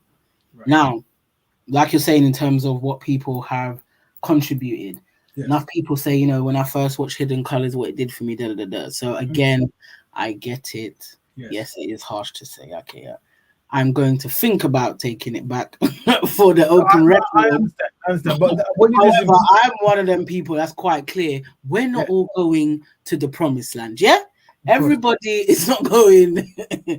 Everyone is not to be saved. Do you understand? I'm quite clear. Me and him are not of the same people. On any level. I get that. But this is more so because just from patterns. Because I try to judge things on patterns, and there's a pattern I notice in our community, regardless if it's here, America or Canada, or wherever it might be, right? And that is, flawed people come, and I realize that the flawed people tend to try to do the most work in the sense of, for example, when I do community work, a lot of the gang reform comes from ex-gangsters, right? And the reason that the ex-gangsters are trying to reform gangsters or street guys or whatever is because they've been through it. They realize it doesn't work. But they're traumatized by their past of gangsterism, right? So even though they're trying to help out, they still have this past flaw that keeps surfacing. So they need to be heavily monitored and stuff. And I think the trauma in most of the people who do this community work comes out almost daily. And it's almost like I'm the one noticing, like, but the way they speak, the things they say, and the jokes they do, and it comes out when they argue with each other, right? Just like if you look at our leaders from the past, I won't bring any up, but there's some prominent leaders we had in the past who we pop up today. When those leaders were arguing, the first thing they used was words and descriptions given to them by the enemies, right? But they knew better.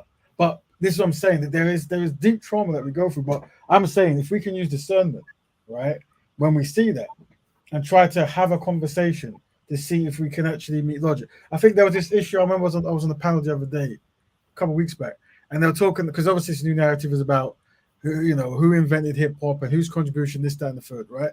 And it just became a fest between Jamaicans and African Americans, right? And I'm saying that, whoa, let's rather than shouting and now dissing each other about reggae and hip hop or whatever it is, let's have a constructive conversation where it's a case study. Where we're trying to unpack and we're trying to find out how, what really happened and how best we can credit people for whatever it is. And I think that's what we kind of want to do. I would recommend it, but I can't control other people's reaction to information, right? But I would say I would say that, whereas I agree, I'm saying that for me, that can't be applied universally. Of course. It just cannot.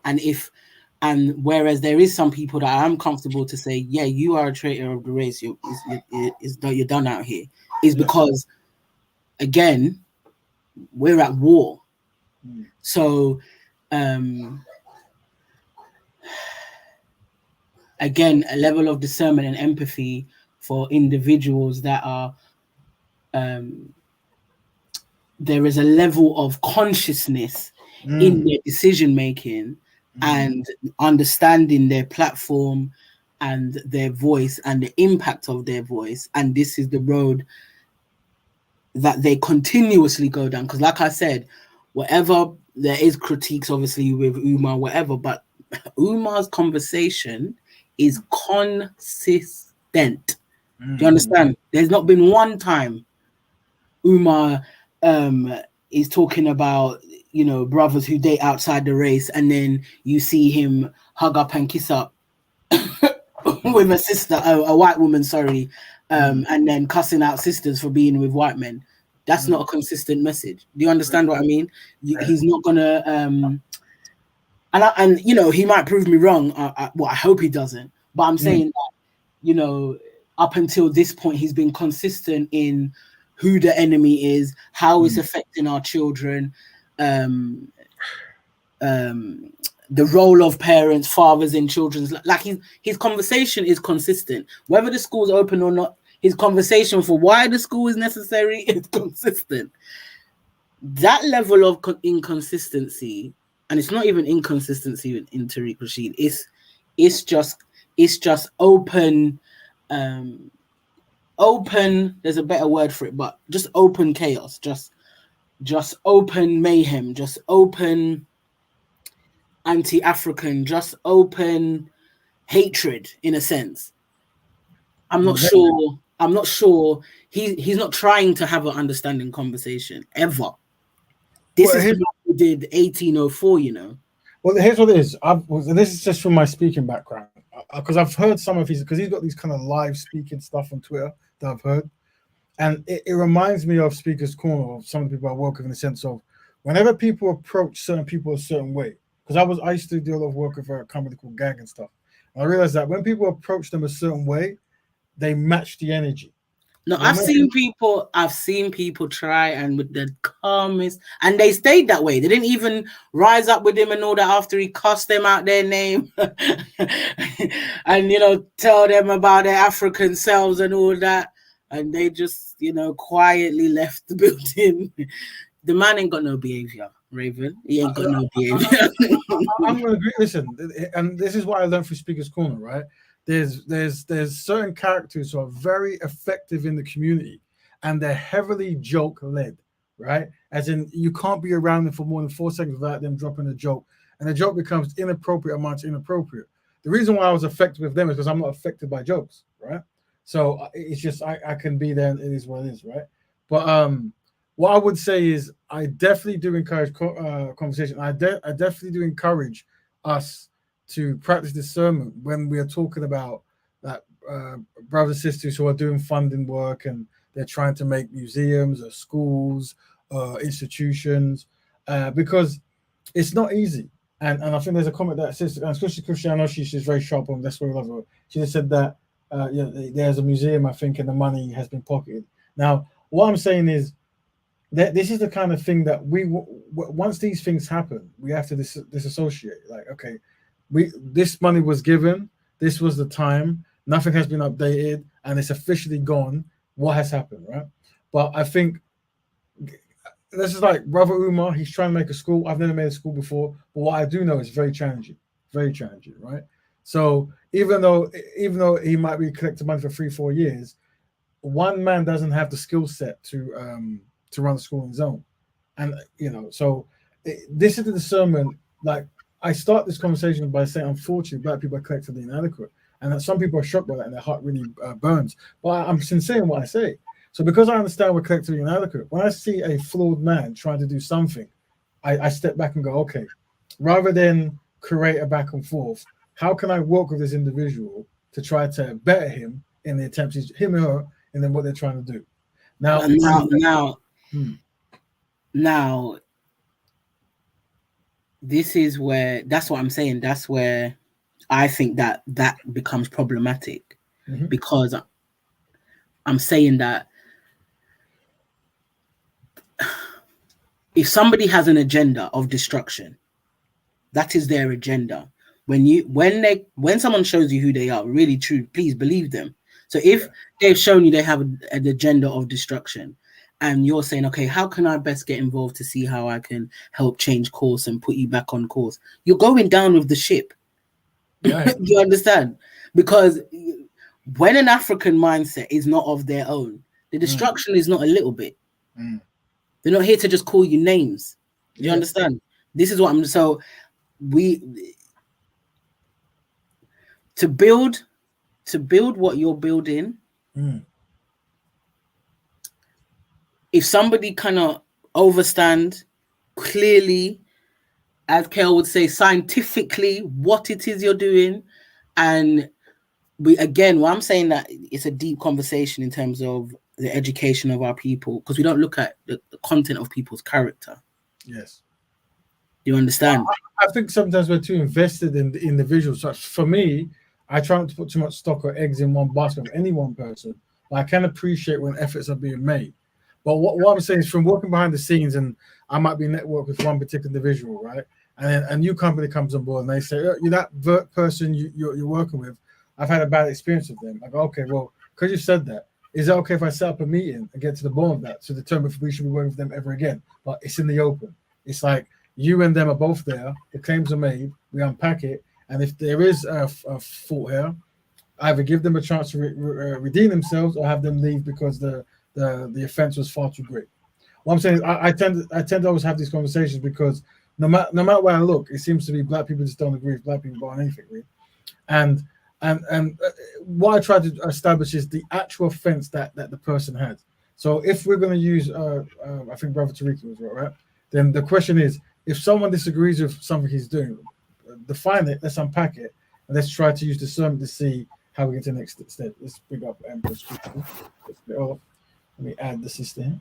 Welcome, Empress Christy, to the show. That was a great contribution. Bless up, family. So feel free to jump in whenever you like, as usual. We're talking currently. What we're talking about. Originally, we're talking about it's always connected in some way. Where is it? We were talking. Give me 5 seconds to say it properly. How much do Black people value apologies from past mistreatments? And I was talking about non-Black people apologizing for mass sins or whatever, and Black people being very emotional and easily controlled by it. But then we segued into behavioral patterns of maybe public speakers and how they behave that might either not work in the collective best interest or not consistent. And then I tried to push forward, how do I deal with that?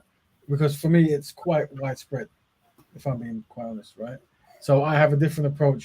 And I do try to listen to all the complaints of people and unpack it. And I think with this particular complaint that we're talking about, there was African Americans saying that when some brothers from the Caribbean and Africa go to America, they're very divisive and they don't want to network with African Americans. They kind of look down upon them, and this started the conversation about brother Tariq and his documentaries, this kind of stuff, and that's where we're at. Okay, thanks for the breakdown, bro. There you go. I was literally just tuned into a few a second ago, and she was actually talking about her disappointment in certain people. So it's very interesting that you raised this. Actually, you might want to give it a little listen because I think she's raising people that you might know, and she's very unsatisfied. So it's very fitting, this topic. But who's that? Sorry, Afua. Oh, okay. Let me tell you this, right? I work very closely with Afua and some So of you the probably know what I'm talking about already. There's very little in the black community behind the scenes I don't know, and my job is to try to fix things before they become apparent. I don't know what she says, but I can pretty much work out through just knowing her, right? And I'll check it out after the show. But that's my point, right? That behind the scenes there's a lot of inexperience and trauma and so many other isms, right? And I'm saying that when the offense has caused, the person who's most in control, I recommend they practice discernment and try to find a solution that doesn't escalate.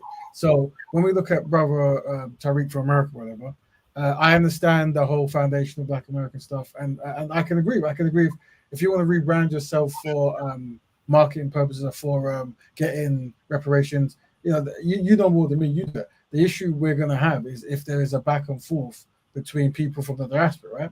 Now, the argument from their stand, from what I'm aware, that particular back and forth has started for people going to America and not being synchronized with the African Americans, right? So I'm willing to have that conversation. Now, I am aware of that sentiment from some Caribbeans. I'm aware of that from some Africa. I'm aware of that, right?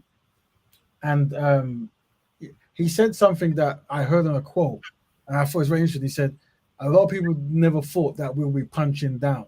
And that's a very interesting thing to unpack what that means, right? So I'm willing to have that conversation and construct the conversation. But when I was in another forum and they were talking about music, like reggae and hip hop and stuff, it became like a Royal Rumble. So obviously discipline, I push forward, right?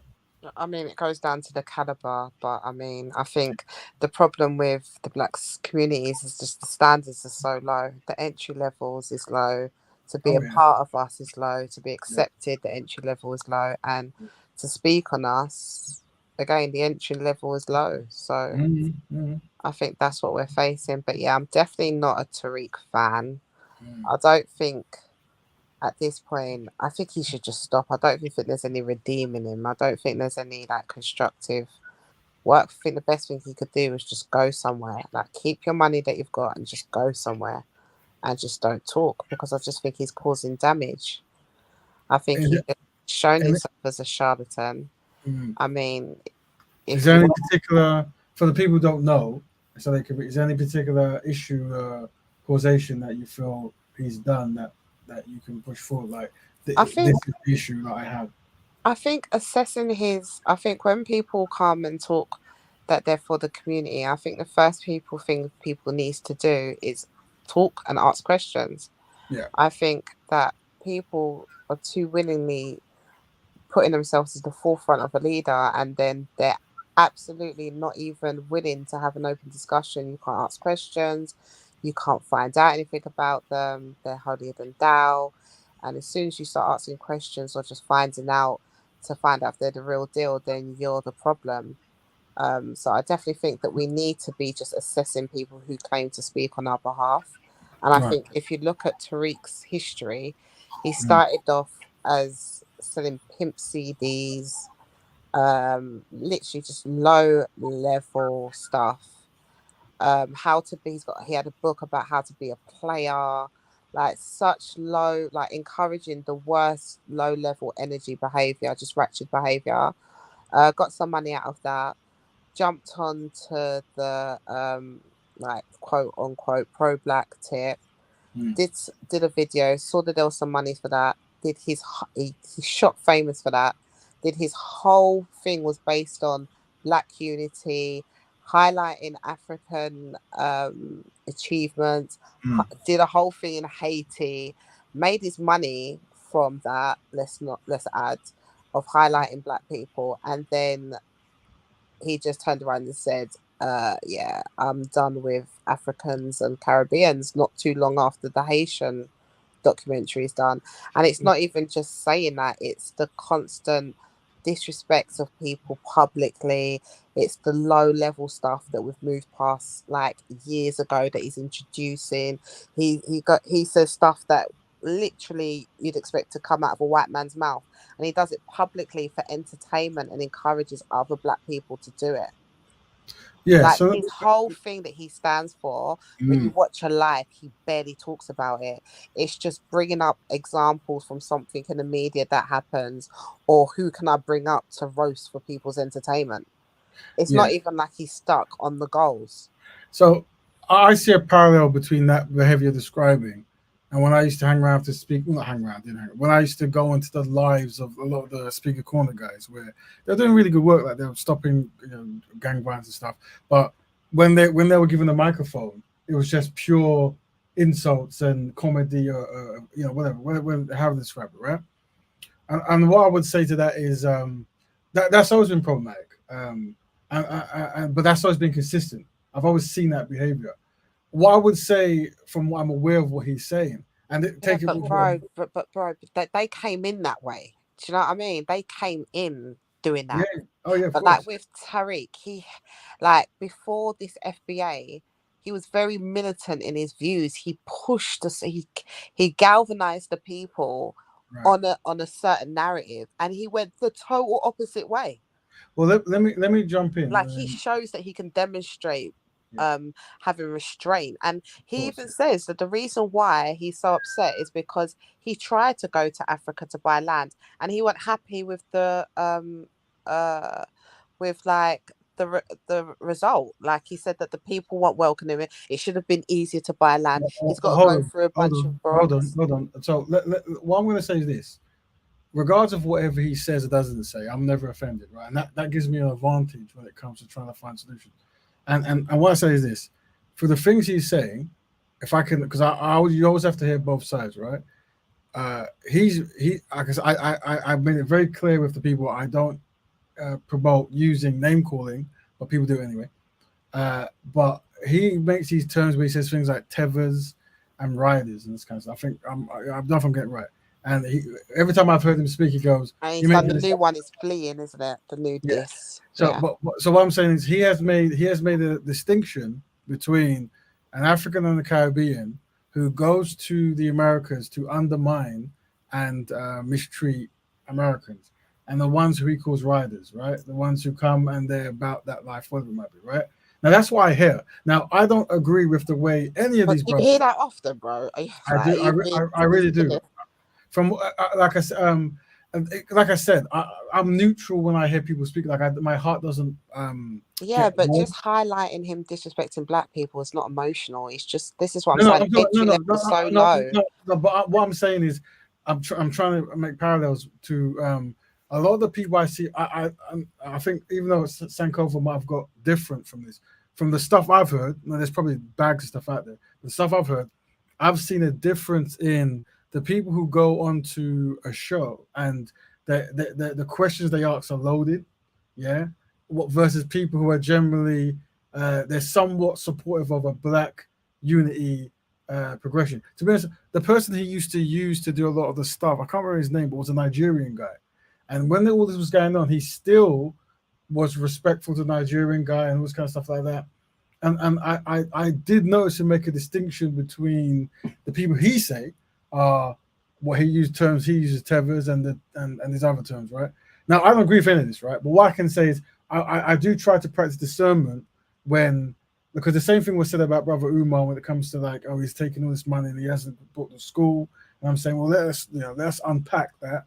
And people were using, well, he's on radio shouting at this other speaker, and he's on radio shouting at this other speaker. Well, okay, we don't agree with that, but let's try to really get more of a balance, because I think eventually most people who try to help black people will fail miserably. You see, and that's because unfortunately it's very hard.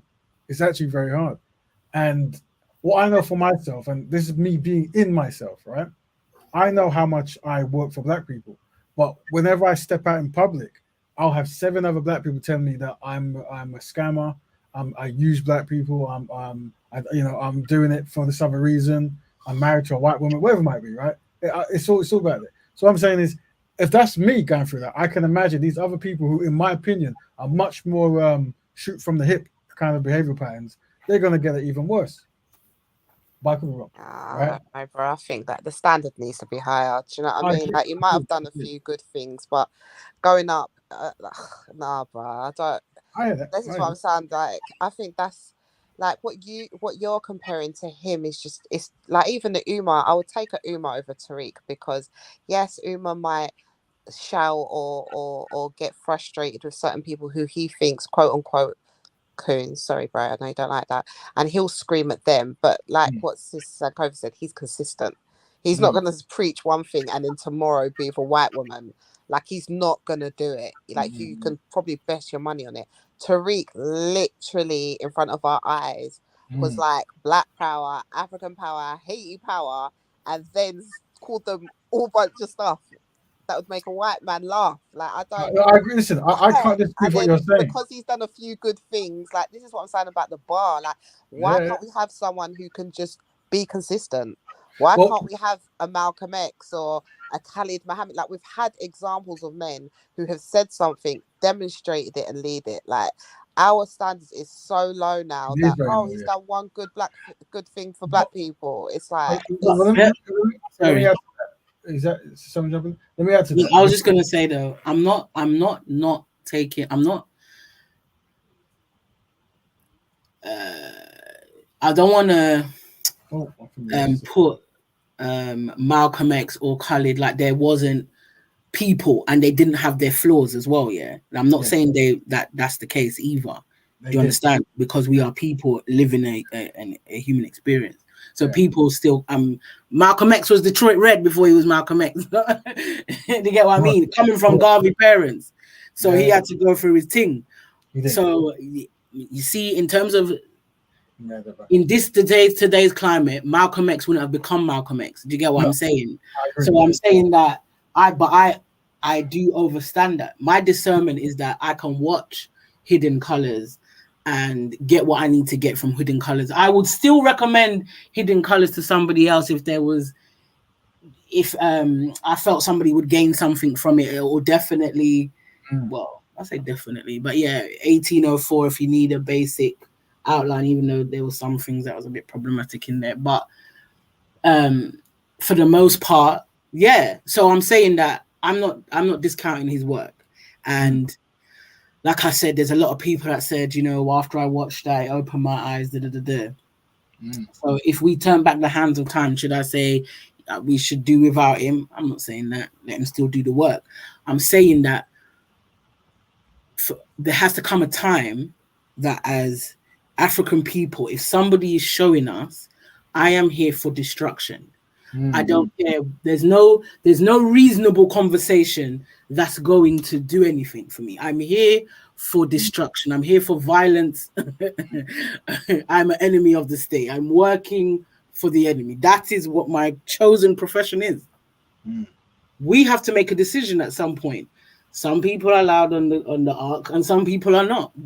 I'm challenging you, Raven, to know when do people get their void cancelled? No. Yeah, well, I answer that. So for me, almost everyone falls below a qualification, right? In all honesty. And I start the show by saying, it's not like a comedy or a controversial thing. I think that black people are collectively inadequate. I think we are. I think the trauma is so devastating that even the basic thing becomes like an epic journey. So I recognize efforts people try to do, and I also recognize the flaws they have, and I try to use discernment to to work with people. But most, if not all, people I've come across fall short from that mark. But I will still uphold the good they do, and try to reform the destructive things they do. In regards to the brother you're talking about, I've never agreed, and I've made it very clear in the Speakers Corner community, of the kind of slapdash joking, trauma-based kind of stuff when it comes to public speaking. But I understand it gets a big following, and some people of a certain culture, well, that's very cool. I get it, right? But I can't undermine the hard work he's done in the DVD section, which is quite good work.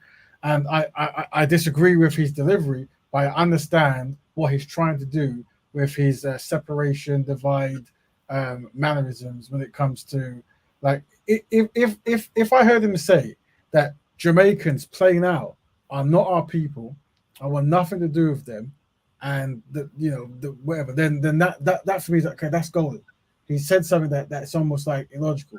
But what he has said, he said that there's a distinction between what he calls tethers, I don't agree with such name, and what he calls riders. He's also said that when you go to Britain, he's only ever got a love from the black people in Britain, and there is a commitment from people in this land when it comes to betterment and black power, whatever, that he doesn't see in other lands. So there's experiences he's drawing from. I think Tariq knows how he's. You see, when we're talking about marketing and branding, yeah, he is a king. You I understand? Him and Umar, they're kings on that thing there. Do you understand? On another level. So you see all that you're saying, he said, that's sweet talking and waxing, because you see all even these new terminologies that he's come out with, that wasn't his conversation before he was fire bunning. And as well, I don't even want to make this conversation about Tariq Rashid. That's the other thing. This is the longest I spoke about him in a very long time. He is very much a non-factor for me. But the point I was making was just that before I got into the point of how, at what point do we say, no, this person is that person? But I get what your principle of what you're saying, that if we're all on a particular level, everyone's on the same even ground for you, is the long story short. I'm saying for me, that's not the case. I see Detroit Red. I allow him to be Detroit Red and learn and become Malcolm X. And even in the Malcolm X, like, obviously we're not in the nation, but there's some behaviors that people said he did that made him extra great. And some said he should have done it a different way because the outcome would be different. But I weren't there. I don't know. But that's a critique for every level of leadership. But this is the difference now. That's why I'm saying that. And like you're saying, that there is no one. That's why we will say warrior scholars, or we'll say our leaders of this and that, because we're looking at a variety. We're looking at many. Yeah. But again, even when Kushti was saying, it's about being able to question and this and that, we ourselves, this is what I'm saying, that we as a people, like you're saying, is trauma where we are. We haven't done no work on ourselves, so we have no idea at this point, really. And we're not the re-education of our minds is the main work. That's not as loud as it should be in this moment, but there is a noise because things we're in a new wave of things. But the point I'm making is that if we're not reclaiming the minds of our people, how do we know what leadership to look for?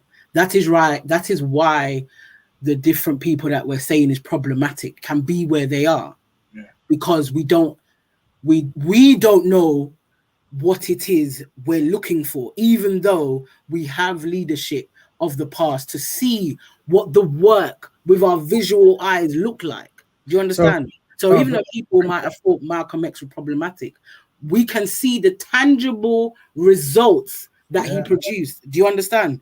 We can see the tangible results of Black Panthers, of the UNIA. So that's very true. Supreme point there. Let me say this, and this is something that I'm hoping to push out there, so I can find it. One thing that I reckon for all our people is this, right? And I don't think Umar or Tariq identify as leaders. Maybe Tariq, maybe not Umar might, but I don't think so. They they do. But let's say yes, they do. Let's say they do. They disclaim. Let's say they do, right? I would say that regardless of who these people are, their personality, and what they do or don't do, there should be things that we want as a collective, certain statements, right? And moving towards them in an error-prone way or high-principled way, right? So that's why when I go on panels, I say, what's your views on Black love? You see? What's your views on Black economics?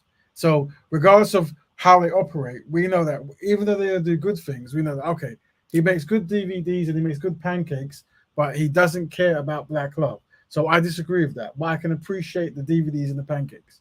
You see? And that because technically, from the Speakers Corner community, I almost don't agree with anyone, because usually I'm like the odd one out when I talk about Black love and Black economics, right? So but then there's some element that somebody would say we're here right now. Then say it again. Somebody would say, many people could say we're here right now. That in what you're saying, that I can appreciate them for that, but all right, yeah, he sleeps white at home, no big thing, or yeah, they're kind of anti-African, but they're doing good over there. We're doing that right now. Yeah, but I think there's certain. So for me personally, when I make divisions between Black bearers and Black bearer builders and stuff, right? There's certain things where certain people just can't go, and I think that's just across the board. It's like you could take certain people so far and respect what they've done. But there's certain things where you have to have a high principled delivery on most things to get to a certain place. And unfortunately, like I said, unfortunately, some of the brothers and sisters we're talking about, they're not necessarily trying to get into those places. They're just trying to fix whatever they want to fix in their capacity, right? But they're not going to be full-fledged, high-principled people. And some people, it's a hard thing to do for some people, right? Especially people who were born in trauma and live in trauma and still value behavior, right? So, but go ahead. To interrupt you, but I think the confusing part now is those people who genuinely believe it. Like you get people that like from America who are ex-gang members or Crips or whatever like that, right? And then they go into the community and they reform the community, and obviously they can communicate with them better because they know what life they've come from and all of that we've all heard 1,000 times and we understand. Yeah. And that's something good. But what we're seeing now, I don't think it's that. So I agree with you on that, but I don't think that's what we're seeing now, because it seems that these people always have a camera. I'm here. Look at me. I'm here. I'm doing this good thing. Don't forget to like and share. Do you know what I mean? It just seems so forced. It seems so manufactured. It's given very much, I want to be a star and not what my works are. Same with Tariq Nasheed. What are your plans for FBA? Everyone should be able to say what this man's manifesto is. He's very clear at delivering messages. But I don't. He's very clear at selling stuff. He told things over and over again. So, do you feel that? Wait, sorry. What's Kale saying? Is he typing? So maybe it's. I don't think he's saying anything. I can't. Oh. Yeah, I'm just saying because he's been quiet. All right. Maybe it's not.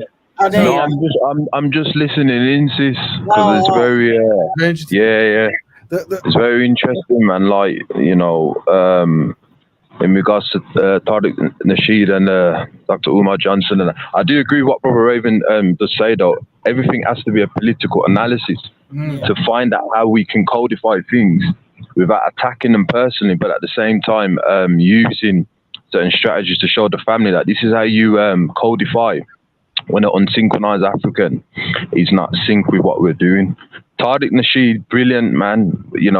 We appreciate the hidden colors thing. But I have noticed, as what Sister Kusha says, that there's certain unsynchronized things he's been doing.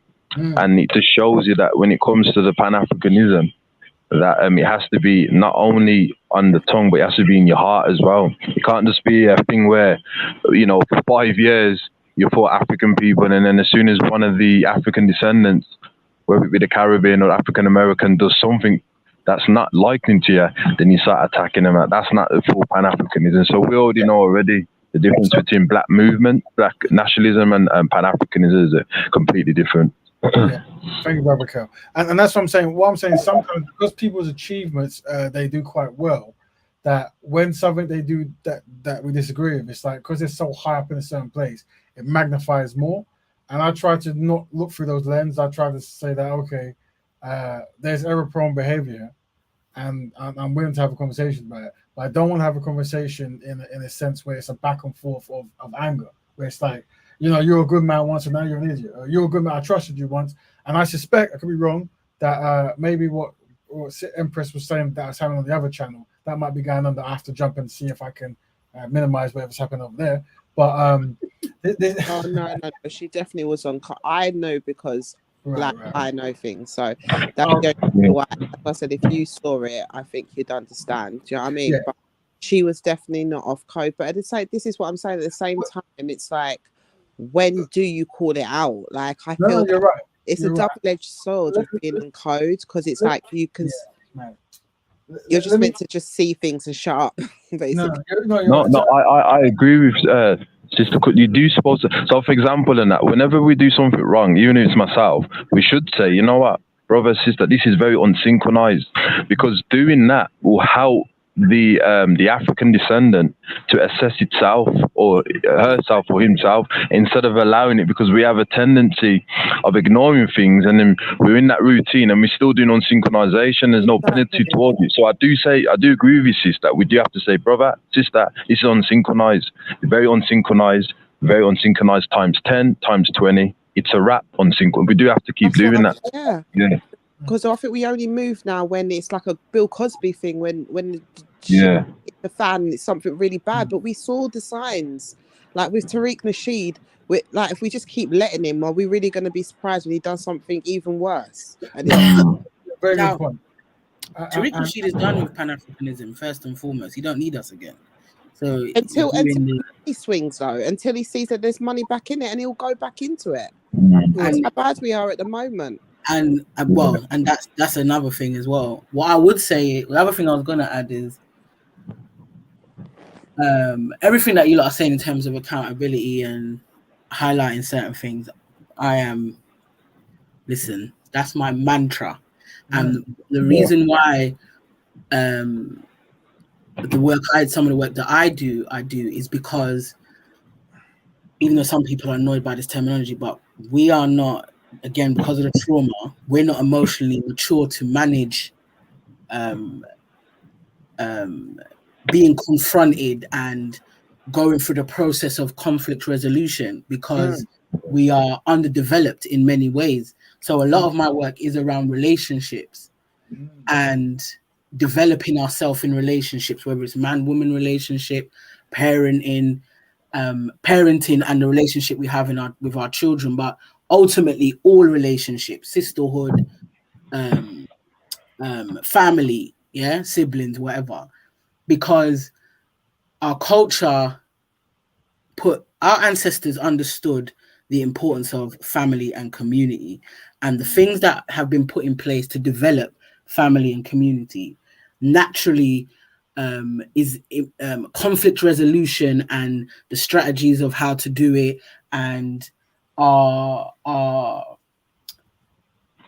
maturity, but not maturity, but our understanding of the necessity of being corrected and being put back into alignment was a natural understanding. Does that make sense? So if you come out of alignment and your brother or sister pulls you up, there is no shock horror. There is no natural defense. I want to beat everybody up in this room. Do you understand? Because when we're saying, we need to pull up our brother and sister, I don't know for you lot, but these things don't usually go down smoothly.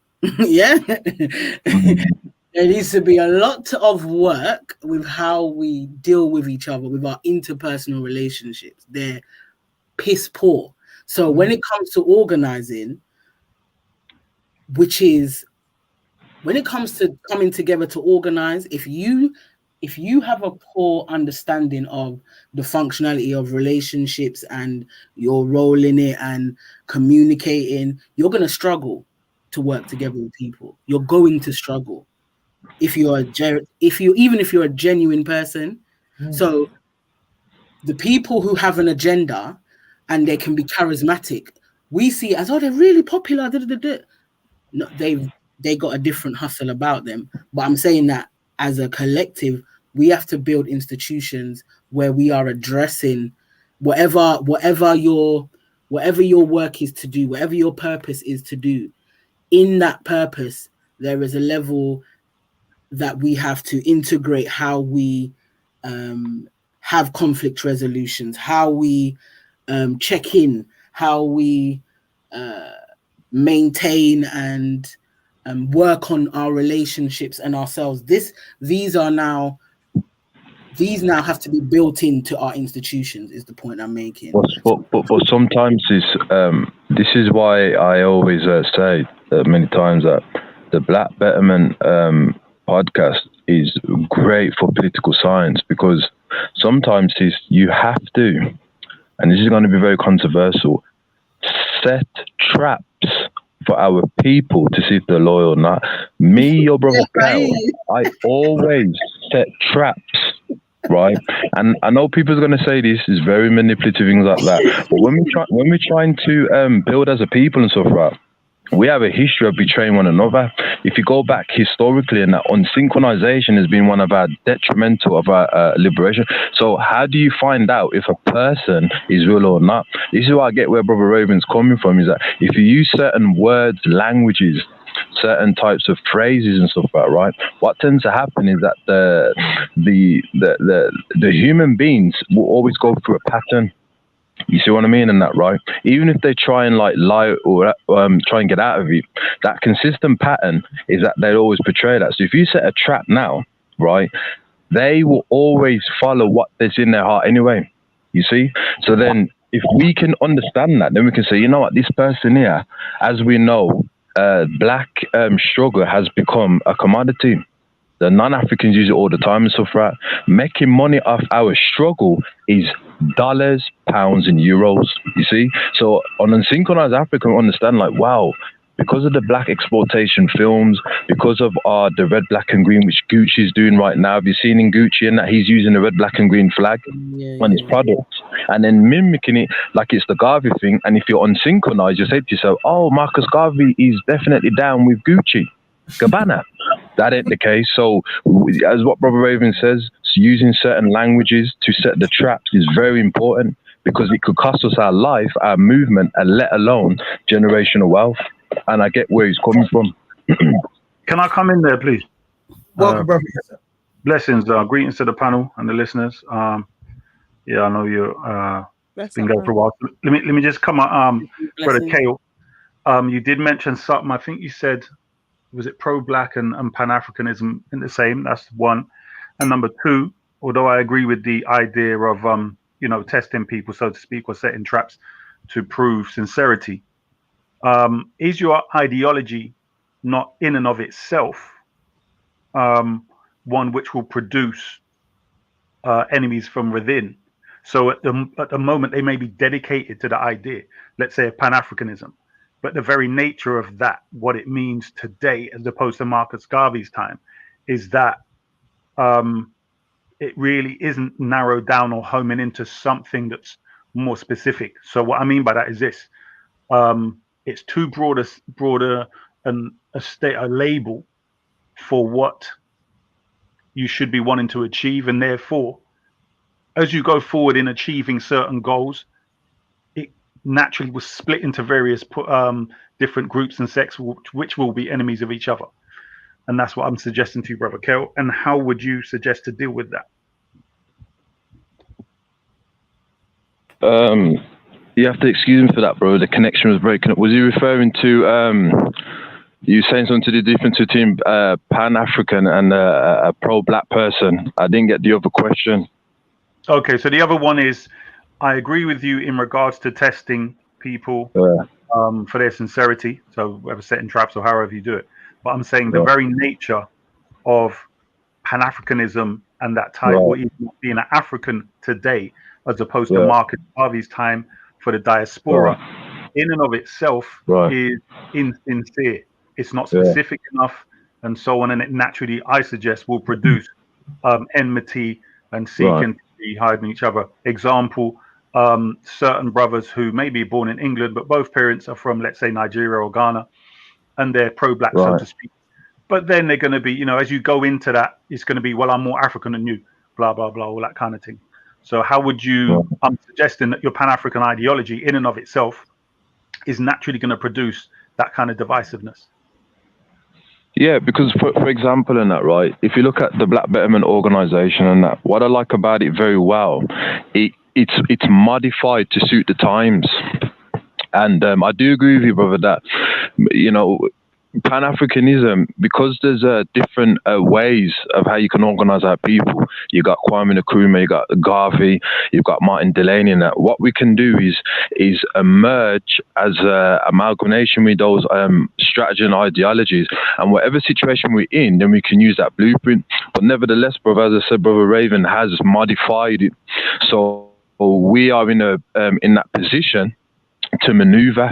You know, I mean, it's not that hard for us to adapt in different times. For example, if we're dealing with politicians, as we always will be, then we can find out, how did, Patrice Lumumba deal with the politician in his time, and then we modify it to our time. All these strategies, what the ancestors did, we can always use it. You know, Brother Raven, when he does the thing with the economics, you know, for example, with the whitening, right, that has been modified because our ancestors, I would say, like in the 30s, they was always breaking it down that if you do go into go on, bro. Go on, bro. What I'm saying is, coming at it from the perspective of psychology, right? Right. The term African, as let's say diasporas in the 70s, 80s, even 90s, you could even say early 2000s. But the more Nigerians and Ghanaians have come, mixed music, there's all kind of, they're here, we're collective, and there's a clear distinction because the culture of a Nigerian and Ghanaian is very different. So us specifically at the diaspora holding on to that title, it's like very insincere and even competitive. So I'm saying that there should be dropped, and there should be an agenda to drop it because it's not working. It's actually it's like taking something that can heal you, your medicine, and after you've gone to a certain point, you keep taking that medicine, it now becomes something that harms you.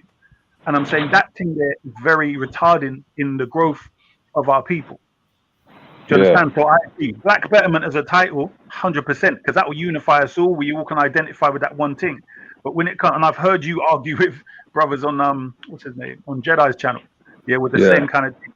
So for me, what I suggest, I'm only coming at this from the point where you said something to do with being pro-black is not the same as being Pan-African, and where you said about testing people. And I'm saying with that title of keeping this idea of African, you're creating the problem. So for instance, you're setting all these traps for people like Tariq Nasheed, for instance, which, as you said, this thing has become very economic.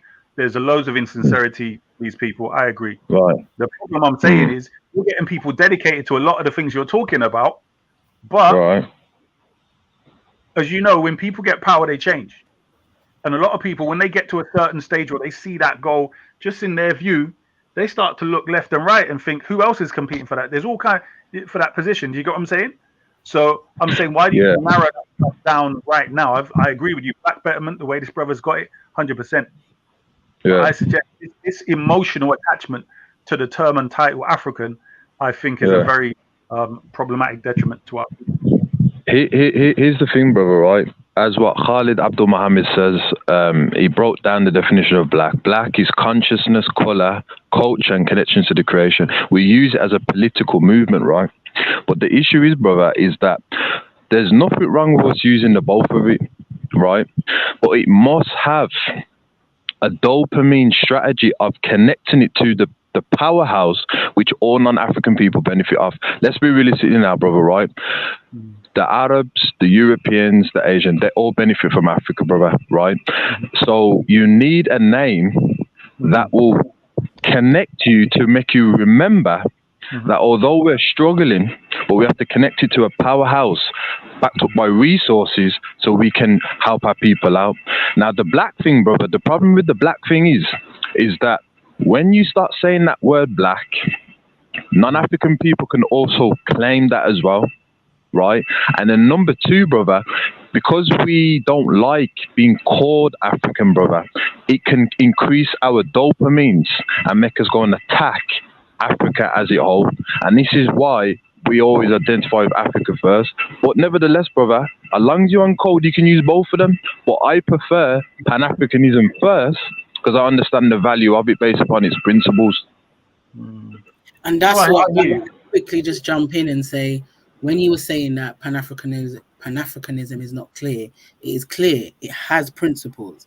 So whereas not clear. I don't think so. Brother Raven is building black betterment and developing the principles, it's developing. Do you understand? Whereas Pan-Africanism, and the same thing you're saying, you're correct. There is different strains of it. There's a socialist Pan-Africanist. There's the nationalist Pan-Africanist. That's right. So you are going to find what you're saying, that there's going to be different levels. But again, if Raven is doing the work to make sure that black, this is black betterment, this is the code, this is what you need to enter, so to speak. It's the same principle with Pan-Africanism. The fact that we're still talking about Pan-Africanism and the way Pan-Africanism exists in the world, I'm confused as to how it's not working.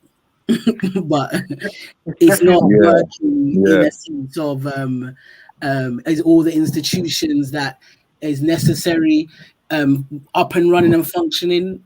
Of course not. But is it not working? We're still talking about Pan-Africanism now.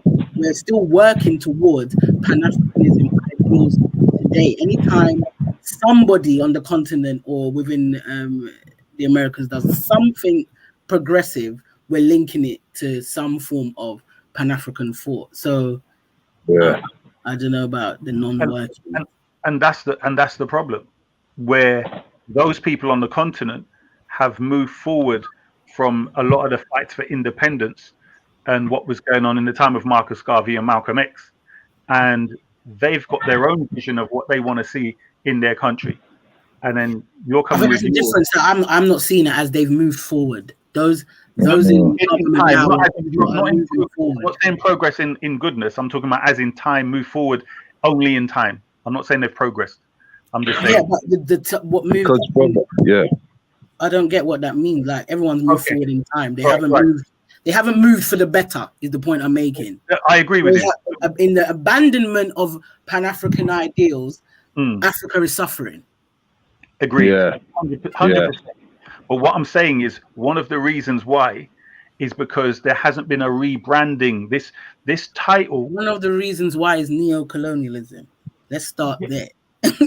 Branding. No, I'm talking about our job in the sense of to combat neo-colonialism. What they're doing, we know what they're doing. We know what their plans have been, and I'm saying one of the failures has to not combat their thing is us not doing basically what Rap Raven has done and drop what is not needed. Rebranding it means you rebrand it. You don't keep the same blooming brand, the same title. Even you're correct in rebranding is correct, and I do agree with what Rap Raven is building. But you're still there, yeah. However, even as he has said himself, as this grows, it's going to come with there's gonna be different nuances and different sets of challenges. But the point being is that it's still going to grow. Black Panther Party, like Kale said, was a political term and still grew to what it grew, still with an African understanding in there. Do you understand? It didn't. Like Kale said, you can do the both. There doesn't need to be. It's not, that's what I'm saying. The comparison you gave is nowhere near the same. Africa's massive, right? With so many languages, cultures, and so on, so many different agendas, etc., etc. Black Panthers was clear, very. No matter what, how big Africa is, African people want African land. We don't need to speak the same language to know that we want our resources. But brother Isa, what language we speak of for that. That's absolute. Okay, that's false, because there's many of them happy if Saudi Arabian people came and put their Khalifa on the whole blooming continent. There's enough of them that would fight for that. Do you understand? So what you're saying, unfortunately, and so if they are of that mindset, but we're under black embetterment, are we somewhere better that they will still give off their land, but we're saying black embetterment? Is that better? No, you made a statement, and I'm responding to your statement. So because you're saying that the fact that we're from different countries and we speak different languages, and I'm saying that African people want African land. You're saying no. African people don't want African land. Some of us will willingly give off our land to any Arab if they put their land on it. That's what you're saying. So, but what Raven is creating is more progressive, and I'm saying that you're saying that the name is more progressive, but we would still be doing black and betterment and wanting to give our land. How does that make sense? Okay, I'll tell you how it makes sense. Okay, very simple. The naming is part of the psychology, and I introduced it as the thing of a psychology. So if black people want to keep their land, but Africans don't. Right. So this is the bit you're not getting. I'm saying to you, we can all unite under the term black without there being a competition of who's more African and who's not African and who's slave descendant and mixed and blah blah blah blah. All of that. When it comes to black, we're more or less all on the same level, especially how we're treated, regards to any or all the enemies we have. So with that, those people, for instance, who would previously like certain people to come and establish their caliphate from outside ruling it, if you address them as the term African, it has no effect in relation to not having these people coming over and ruling, because you're talking about the land. And to them, they will start quoting Quran and all kind of commentary from their scholars that will say the land belongs to Allah and therefore it should be given to the Caliph and all of this. But if you focus on the person themselves as being black people and bring it back to them as an identity opposite to other people.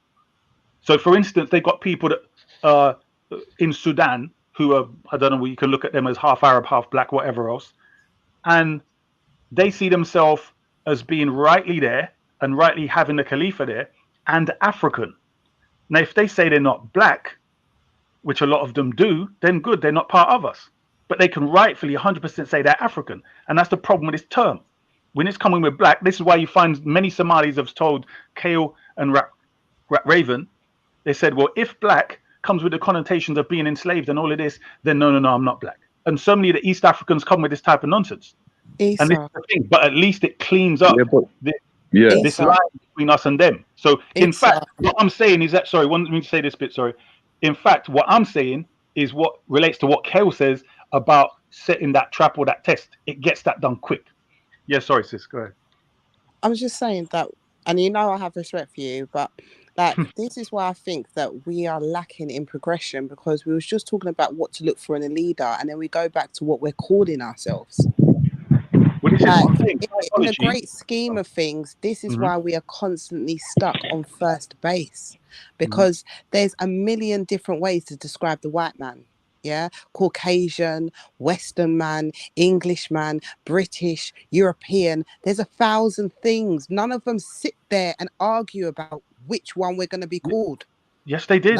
Yes, they did. 100%. They do not do that now. They do not do that now because they understand on the greater scheme of things. They understand when it's time to assemble. Like, I don't think we should be I don't think this discussion should be had anymore. She's right. She's right, brother Isa, because that's another trick. That's another trick. What white supremacy has done as well.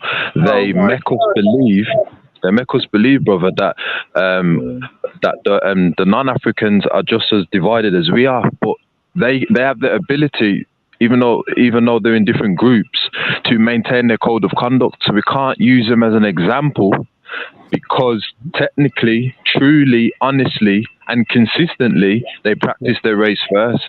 Nothing breaks that code, brother, whether they're in Islam, Christianity. Hold on, brother, all due respect there. Hold on, King, all due respect there. Whether they're in the Abrahamic faith, the non-Abrahamic faith, Labour, Conservative, Republican, Democrat, they're not breaking their code. LGBTQ. Right. Go on, bro. Which is because they have not used the term European. They've made sure to use what? Colour. Something that directly... They still use European. No, but King, it's interchangeable. No, it is. In the great scheme of things. There's many people that come from... Let me finish what I'm saying. Yeah, in the great scheme of things, they use it interchangeably. We see it depending on how they correlate together, right? If they want to do the G, what is it? The great G8 20? Right, the Great 8, the Great 20, it's a European thing. If they're doing something about Brexit, it's a British thing. They all understand it means white. Yeah, that's right. They all understand they mean white. us sitting there and saying, what are we going to call ourselves? Because certain Somalis don't see themselves as black. And I hear you, I've heard it, yeah? And they Sudanese, refer themselves as Arabs and everything else. Bruv, they're not Ghanaian. meant to come. Not She's everyone's right. meant to come. For us to She's sit right. there and start debating on a code word, It's for not. people who, for us to sit there I and can't believe debate on a code word in Yeah. regards to people who will never help in the first place is But why I'm we're not talking about constantly them. stuck in first But you know what, base. brother Issa, she's No, right, because you know what, no, brother, hold on, brother Issa, all due respect to you, brother, all due respect, brother.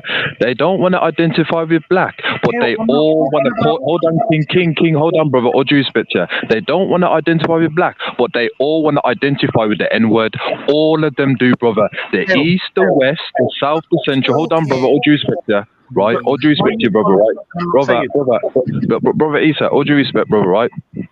Neither one of them like that word black, but have you noticed, brother, in popular times, right, they all want to refer themselves as the N-word. So if you can refer yourself to the N-word, you don't refer yourself as black, brother. The sister is right, but go on, brother, go on, brother. This is the thing. You lot have got it. In what I said, I gave an Yeah. example of the struggle you have using that term when we use it. Okay? Right. So for instance, if they decided to call themselves African and Pan-African, they're fine. Talking about us. So I'm saying for us, who are the ones who are outside the continent, yes, who've been hundreds of years. So stop telling me what they would do and blah, blah, blah. I'm saying us are the ones who need the blooming term. Yeah? But bro, the people to who are moving unify. are not stuck on this term. They understand Yeah. it's interchangeable. Even if you Yeah. look at Raven's thing, he has little what's the little star next to the word black because he understands Yeah. that it's interchangeable. This is what I'm saying. The That's people right, who are yeah. actually for the It's not. code are not stuck there wondering what to call But it's themselves. not They in. understand. If a brother stands up and says African and another brother stands up and talks about blackness, we understand. It's No, you like, don't. this is Right. not what we call And ourselves. just in defense of Pan-Africanism, we've always understood that. Exactly. Just an FYI. That's you lot. This is the. See, oh my But God. this is what we're talking about. But this Hold is on, what I'm brothers. saying, Brothers, Isa. sisters, This is a lot that we're hold supposed on. to be focusing on. Let me, Focus on people who don't let me care. brothers and sisters, let me show you've all doing very wonderful. We've gone into dissent. Hold on. No, you guys have been very constructive. Trust me. No, what I'll say this is basically all the organizations, the Black Panthers, Nation of Islam, Pan-Africanism, all this kind of stuff. What you find is because of the certain level of understanding they have, they can work together with different titles and move on the same page. However, there are the average everyday black person who might be confused with African, might be confused with Nation of Islam, might be confused with whatever it might be, right? For them, we are creating a concept known as black betterment, right? Now the idea is whatever people identify as, we're going to move as one. Now, this is more so of a modernization of something that's happened before. So everything that works from Pan-Africanism that can still work today has to be in it. Everything from Black Panthers has to be in it, right? But we just like it's almost like imagine you have a holy script, right? I put a holy script and I put it on a floppy disk. That's very good from like 1971 till 2002 maybe, right? But at a certain point, floppy disks are no longer working on. You've been a bit generous there. 2002, bro. So that's the gold machine. Yeah. What I'm saying is, it doesn't mean that the information is bad. It just means the form of how they digest it, they can't use anymore. So we're just changing up the format. But people who still have that, because like I said, there's producers who still use Windows 95. Yeah, they can still do what they're doing. Yeah, but this is just so we can get more synchronization and a higher mass. Hale, your mic messed up, bro. There's loads of noise. Yeah. Oh yeah. The thing is, I've spoken to Brother Isa before, and I think what Brother Isa is saying, there is logic to it in the sense of one of his concerns is if he steps into a group, and if I'm wrong, just correct me, I'll have to be quiet, right? But if he steps into a group of unsynchronized African people or black people from the continent of Africa, and he himself is a Caribbean, they might try to minimize his ability to maneuver based upon not being born within that particular land. Let me come in there. That's part of it. Okay, the main aspect is this. You lot have drawn the comparison with the European, right? But when they associate European being white, they are happy. The general masses and the political minded are happy to be associated with both terms. However, our people, you lot with the political minds, are happy to be both African, Pan-African, and black, right? Those three terms, let's say, right? But the general masses of normal black people, they're kind of embarrassed to be termed, especially in the West, to be called African. Why is that? Because it's associated with backwardness, primitivity, etc., because it's defined by the European. So I'm saying that's the difference. You can't use the same thing when European is associated with everything positive and taking the world to the future and technology and blah, blah, blah. And African is stuck on this thing of being primitive and backward and retarded and whatever else. So Brother that's the hurdle that we have to get past already. Brother Issa, let me add to that. You said a good point there, yeah, and that's where the power of black movement comes, because the idea is, hold on, the idea is to collate all our people together, and once they're in the right place and they're practicing black betterment, we can introduce the truth about Africa, the truth about Africanity, right, and we can do the rebranding. So at the very least, to the black people who are now practicing black betterment, they see Africa as a powerful thing. So, for example, when you talk to Pan-Africanists, they never see Africa as backwards. They see it as the world's hub of everything, right? Because their mind has been synchronized to that reality. Unfortunately, our people. So the idea is we're using black betterment to get them into a certain space. And once they're there, we're going to shower them with options that's going to redecorate all our past perceptions of what things are. But that's exactly what I'm saying. But that needs to be done outside as well. So I'm saying the people that are outside, let's say on the microphone marching and whatever else, they need to have that rebranding so that the collective of youth, for instance, if you go to a 15-year-old Afro-Caribbean youth walking around London and say, are you African?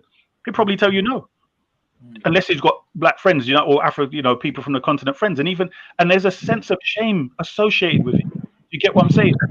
But brother Isa, if you look at the principles, right, of Pan-Africanism, the first being that all African one family, right? Doesn't matter by dialect and language. The second principle, right, is that self-determination. The third principle is Africa for the African. The fourth is that your God should look like you. The Honorable Marcus Garvey says that he doesn't believe that you should make an image of the Creator, but if you are, make it look like you. Now, brother, you can apply that in the word of blackness. When you're helping out your people, we refer to each other, what? How you doing, fam? How you doing, family? That's what we do automatically. So non-African youth, for instance, they've been easily succumbed or made to succumb to calling themselves N-word. They've been entrapped in stabbing each other, shooting each other, all of this stuff, because these lot have rebranded. They've rebranded the N-word. They've rebranded black culture. They've done rebranding all over the place. And you lot are trying to argue with me on rebranding this. And all I'm saying is, for instance, when you go out there and whatever you're doing, make it look like something they can come to. And I'm saying, as long as you use this term that this Peckerwood has given us, African and da-da-da-da, you're still towing the line. That's why they don't mind you using that term. Anything which will bring them to us for what we're doing underneath but brother Isa, the same you call ourselves African is towing the line. Of course it is. I just want to say, like, listen, Esau, this is my biggest frustration with things like this, and I tell it to people all the time, and I think this just goes to show it for light, because what you're saying, that example that you've shown about, okay, the average 15-year-old, and this is what I'm saying, if we're focused on people who are not there yet, we're going to constantly be at this level, constantly having these discussions, right? So the focus should be of people of like-minded, start the movement, be that representation that's needed, and then they'll follow. The most people out there are sheeps. That's why you can a rap music and call yourself an N-word, or people in Somali who don't associate it, but then will start calling themselves N-words. So like I've said for loads of times, the most elite groups, the groups that people want to get into, they're not on the road recruiting. They're doing, and people go to find out what they have to do to be a part of it. If we're sitting there, what's an example of that? If we're sitting there, there's loads. Any elite, anything elite. If you're talking about, I don't know, going private on something, or being into certain set clubs, or being the 1%, or even perhaps something like NOI, right? Like, Yeah. people understand, they set a precedent. When they walk out, they show what they're about. Yeah, they're not sitting there going to the lowest level of our community and trying to convince them. They're being it. No, but they were. They're being that representation.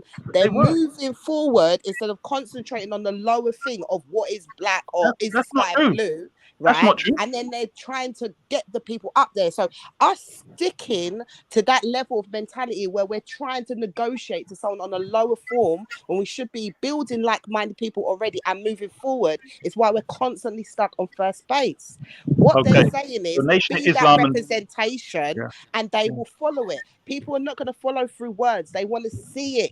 They want to see it in living color. So what does it look like with a bunch of people who know better sitting down debating about what is black? It's not debating. That's what I'm saying. It's not debating, and your example doesn't work in anywhere because that you mentioned the NOI. They definitely went to the people in the gutter, as Malcolm X is the perfect example. So they knew, Elijah Muhammad They went into the gutter and they showed what they're about. They went in suits. They didn't swear. They wouldn't eat pork. He was in prison. What do you mean? Are you talking about one individual to represent the NOI? Did you say? I'm talking about the NOI. Who's in prison? NOI is not in prison. I'm talking about I'm not talking about an individual. Yeah. I'm saying. Neither am I. I'm talking about many of them. Many of them. Whether they're outside. I think the point being. I think the point being. The teaching is what got them. Right. Exactly. But the point that Isa, you're just talking. I'm saying the living embodiment of what you're preaching is what's going to happen, right? The representation, what people see. That's what the people should be focusing on, not what they're calling themselves. The point is, what you're trying to say is, you're right. Malcolm X did go, and Nation, they did go into the ghettos, and I never said they never went into the ghetto. No, I know that. I know that that's not what you're saying. It was the word that they heard. But the point that Kushti is making is that because they are those people. That's what they're saying. Malcolm X is saying, I was you in it. I know your road. But the point is, he's saying, throw the alcohol away. They're not going to call each other the N-word and all that. You rise up, black man, to this level. You understand? And we move. That's the point that I think that's the point that Kushti is making. But you know what we're forgetting as well. You know what we're forgetting as well, brother Isa. Identity of who he is. But brother Isa, all due respect to you, right? All due respect to you. Hold on. The fundamental thing that captured all of these brothers was what it meant to be a black man. The definition of. Hold on, brother. So, brother Isa, let me just say so you can guys jump in. So, what I did start there. I've just quickly thrown this into my document just to upload it, right? But and I haven't got the explanation here. I've got it somewhere. But the power of this, the synonym is what I've been preaching, as in like this magical star here is like this new power I'm bringing in, and the idea is whenever black people see it, they have to understand that whatever land they're in or whatever they understand, it means all these things, yeah? Or it could mean all these things, yeah? And this is the power and the branding that I'm using. So whenever there's a person who's rolling on the floor saying, I'm not black, I'm African, yeah. We're African advancement, you see, that's what I'm a more, yeah, right. It's African advancement. And go, oh, but it's spelled with a C. Don't know, it can be spelled with a K as well. So, you know, oh, I'm Aboriginal B. Yes, Aboriginal advancement. So what I'm saying is, this is the or deflection. Kale, there's in your address. Yeah, brother Isa. I'm gonna hold on, brother. Let me just say one thing, brother. I'm gonna go very deep now, and you're gonna get where I'm coming from. I didn't hear what Raven was saying because your mic's got bare wind and stuff. Okay, all right. So the most important thing I'm putting is the power of the synonym, yeah, which is this little star here. So maybe we might brand it the black star or something just to make it like double meaning, whatever. But it's the most important one because actually it takes more power than the word black. Because what it does is doing something that very few people are allowed to do, and that's have more than one meaning of the same thing, yeah. So when we talk about black betterment, we also talk about African advancement. Yeah. Now, we might use African advancement to that person who's rolled the floor who doesn't understand what black means. But then to the person who doesn't understand what African means, we use black. Now, this is the power of the synonym, yeah? And this is what I push forward. And it's very effective. You're doing a Freemason thing. I like that still. Yeah, so what I'm saying is, there are ways that everyone can get what they want, right? Yeah. But the thing is, you have to present it in a way that makes sense. Yeah. Yeah. But then once everyone's on board, and you have the cinema explaining this kind of stuff, you have the woman in the dress, the man in the suit, the food prepared really well, the music playing very subtly in the background. Once all that's there, everyone will synchronize. They're like, yes, it makes sense to help black people, right? But right now, it makes sense not to do that, right? So this is a starting process. But what you're saying, it isn't wrong. You're right. You're going to say certain words and you're going to lose people. They're going to be upset in it, right? And you're right. If we go to certain places and we say Pan-Africanism, they're going to go mad. If we go to certain places and we say black betterment, they're going to go mad with it. So we just interchange, innit? But we let them know we're using the power of the star, you see? It's the same thing. I hear that, but think about Marcus Garvey using the word Negro, yeah? We dropped that quick, innit? You get me? That's an insult now. So just imagine in his time, that was the general term that was kind of acceptable. Do you see what I'm saying? And what I was trying to get to is the power of the word African has become the posh equivalent of the N-word. Basically when you say we got the Negro quick, though, the African name is the equivalent of the N-word, did you say? It's the posh equivalent, yeah. The association of that word. That's wild. That's wild to me. It's as simple as you ask anyone the definition of an African, and this is why I say it depends who you ask, Issa. You know what? You know what, brother Issa, I'm going to be honest with you. This is why, for example, we use political science, right? I've setting traps and testing the waters, right? I've hold on, brother, all due respect to you, right? I wasn't talking. Calm down. Yeah. And Brother Raven just says it right, is that the Honourable Marcus Garvey said we have to be salesmen. Now, do you know, brother, the Nation of Islam and all those black groups, do you know that they will use tactics of entering your spirit, brother? Adapting to your moods, adapting to your whims and your desires. Do you know that they will use things like phrases that will alliterate the emotions? So, brother, hold on, let me finish. All due respect to you, brother, right? Do you know that they will poetize objects and images that will consist of so, brother, if they're doing that, we're doing exactly that now. It's just that we're modifying it. We are using we're using political science to find out. I already know brother, all due respect to you, I know that you're very uncomfortable with the label African, and that I've always known that about you, and that's hold on, brother, you gotta let me finish, brother. Brother, you gotta let me finish, brother. Wait, you need to be stopped in your tracks. I have no problem for me. Go on. So for me, I don't mind saying I'm African. I don't mind someone calling me an African. I'm saying in regard to our progress. Right. Brother Raisin, I'd like to propose a suggestion that we don't ever discuss again what is black. No more. Like, I honestly, bro, because Kushti's coming to boycott if she hears it again. I said Kushti's coming to boycott if she hears it again. I'm telling you, bro, because we were actually talking about what we look for in leadership, and we're back to what is black. Yeah. And that's what I was saying that is and this is not attacking him, but as I said, brother, political signs are very important. You can always find out when our people have a problem with certain names, the way how they are uncomfortable with it, the way they express certain things. Exactly what Sister Kushi was saying, and this is why we have to set these traps, brother, not to humiliate or manipulate, but to find out, you know what, this person has a problem with African. So we need to modify it. We need to modify certain types of terminology, is what Brother Raven's saying, so we can reel them in. We have to be salesmen, brother. And sometimes putting a product out. You're repeating what I'm saying. And then do you remember what I was saying before, Brother Cal, about the entry being low level to come in? This is what I'm saying. It's but also when I'm talking about anti-African sentiment and how it seeps into every different which way, maybe this is what Ray was talking about in terms of the traps. But when I'm not going to say his name, but when we was talking about different personalities, when they're tapping into that, it doesn't just seep into I've had a bad experience from somebody from the continent. It becomes a massive an onslaught of anti-Africanness comes out. Do you get what I mean? Exactly. Yeah. So it's not a little thing. That's what I mean. That's a big part of the fight right now.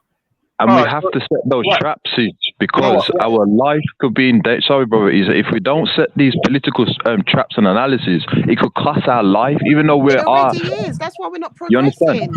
So that's why we have to set these traps. Unfortunately, we have to. How far have you got in regards to what you would say? Because it seems what Kushti is saying is that you're still trying to get, let's say, your elite together in regards to this. You're still trying to get the top class unity together first. Is that correct? There's already people that are top class. Yeah. And they don't sit about and debate about what is black. We're not saying whether they do or not. You mentioned what you said we can't believe we're doing this when we need to do something else. So that's the question. So all these personal attacks are irrelevant. For black betterment. I'm not doing a personal attack. I've not said your name in nothing, Isa. There's no point getting emotional. We're having a disagreement. You don't need to say my name. The fact is you said family. Hold on. Wait, let me jump I think you're getting a bit emotional, bro. No, I'm fine. And it's interesting how you're going emotional to the woman. Hold on. No. That's in your state. Yeah, maybe I'm muted. Maybe I'm. Sisters and brothers, you guys are high. Look, sometimes it can get frustrating when we cover ground, but some people might not be there for that. And let's try to be kind and polite when we guide them to where we're going, right? I'm aware that everyone on this panel wants our people to progress, and we have different ways of doing it. So we've got to try to maintain that. Although it is very challenging. I'm just going to update what I'm doing now to make things more clear. But you guys are doing great, and I thank you for it. So just carry on. So, all right, forget that. So you were talking about leadership, right? And what the qualities of should be looked for in a leader, correct? Right, Raven, Kale? Sure. The leadership for me, brother, is the principles of black betterment, brother. Why I say that for is it removes the pressure of one person. Of what you were talking about before, because Kushti has complained something. I only wanted to ask you a question, and then it went up into it. I didn't come to derail it. I didn't hear what you were talking about before. I actually forgot, and I thought, let me come in. So I'm just saying, the subject you were talking about, was it a question of what we should look for in a leader? Was that the whole? As I said to you already, brother, I don't believe in a leader, but I believe that the principle should be the leader. It will relinquish the burden of that weight of the leadership prophethood. This is what we suffer with. We're waiting for a leader, but if we make the principles the leader, the principle takes the burden, and all we're doing is just uplifting it. You understand? That's what I believe that we should do. Right. Let me put this to you, Listen to what you just said. We have probably, I would say, more than 10,000 years of practice of what you're saying. And what we concluded probably 20,000 more years ago is that whatever it is, we have to have one individual at the top. Whether they're male, whether they're female, hermaphrodite, whatever the hell they are, has to be a human being that's at the top, one that everyone looks to. Whether the concept surrounding them is that they're the incarnation of God or whatever it is, it was one individual, even though that individual may be influenced by their mother or their father or a group of council that told him what to take and was done. Whatever it was, the masses looked for one individual as a leader. Do you understand what I'm saying? But that's not African though, brother. That's why I'm trying to explain to that. Huh? African, historic, no, brother. With all, it was the people, brother.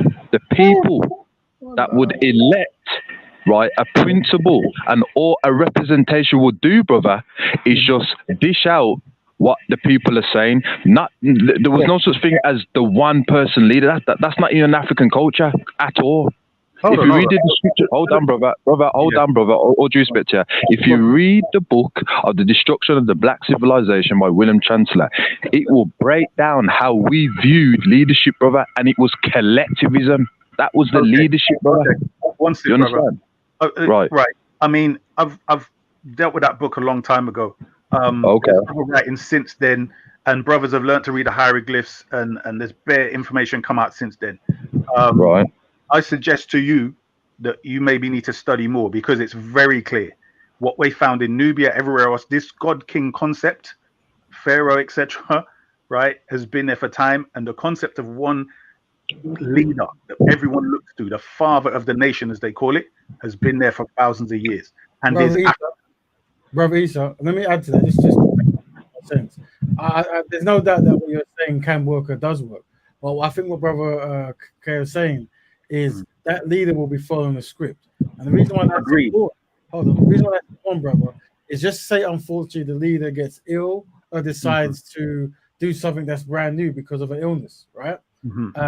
We know that as long as they deviate from the script, there needs to be a change. So, for example, if I come up and I say the primal principle is construct a black man with construct a black woman, and to make a construct black family, if all of a sudden now, after 10 years, and I've made millions, and I decide actually that's not, it's actually all about getting 4 non-black wives and having parties every day, you can say, whoa, that's you're deviating from the script. Yeah, I agree. And that's exactly what I was saying, where the person may have been a dunce, for instance, but because the tradition, it's only bloodline and all of that, we know that the court council was the major one that influenced the ruler, but the masses didn't know that. So I'm just saying, in regards to what Kale said about leadership being the principle, they were the manifestation of the principle.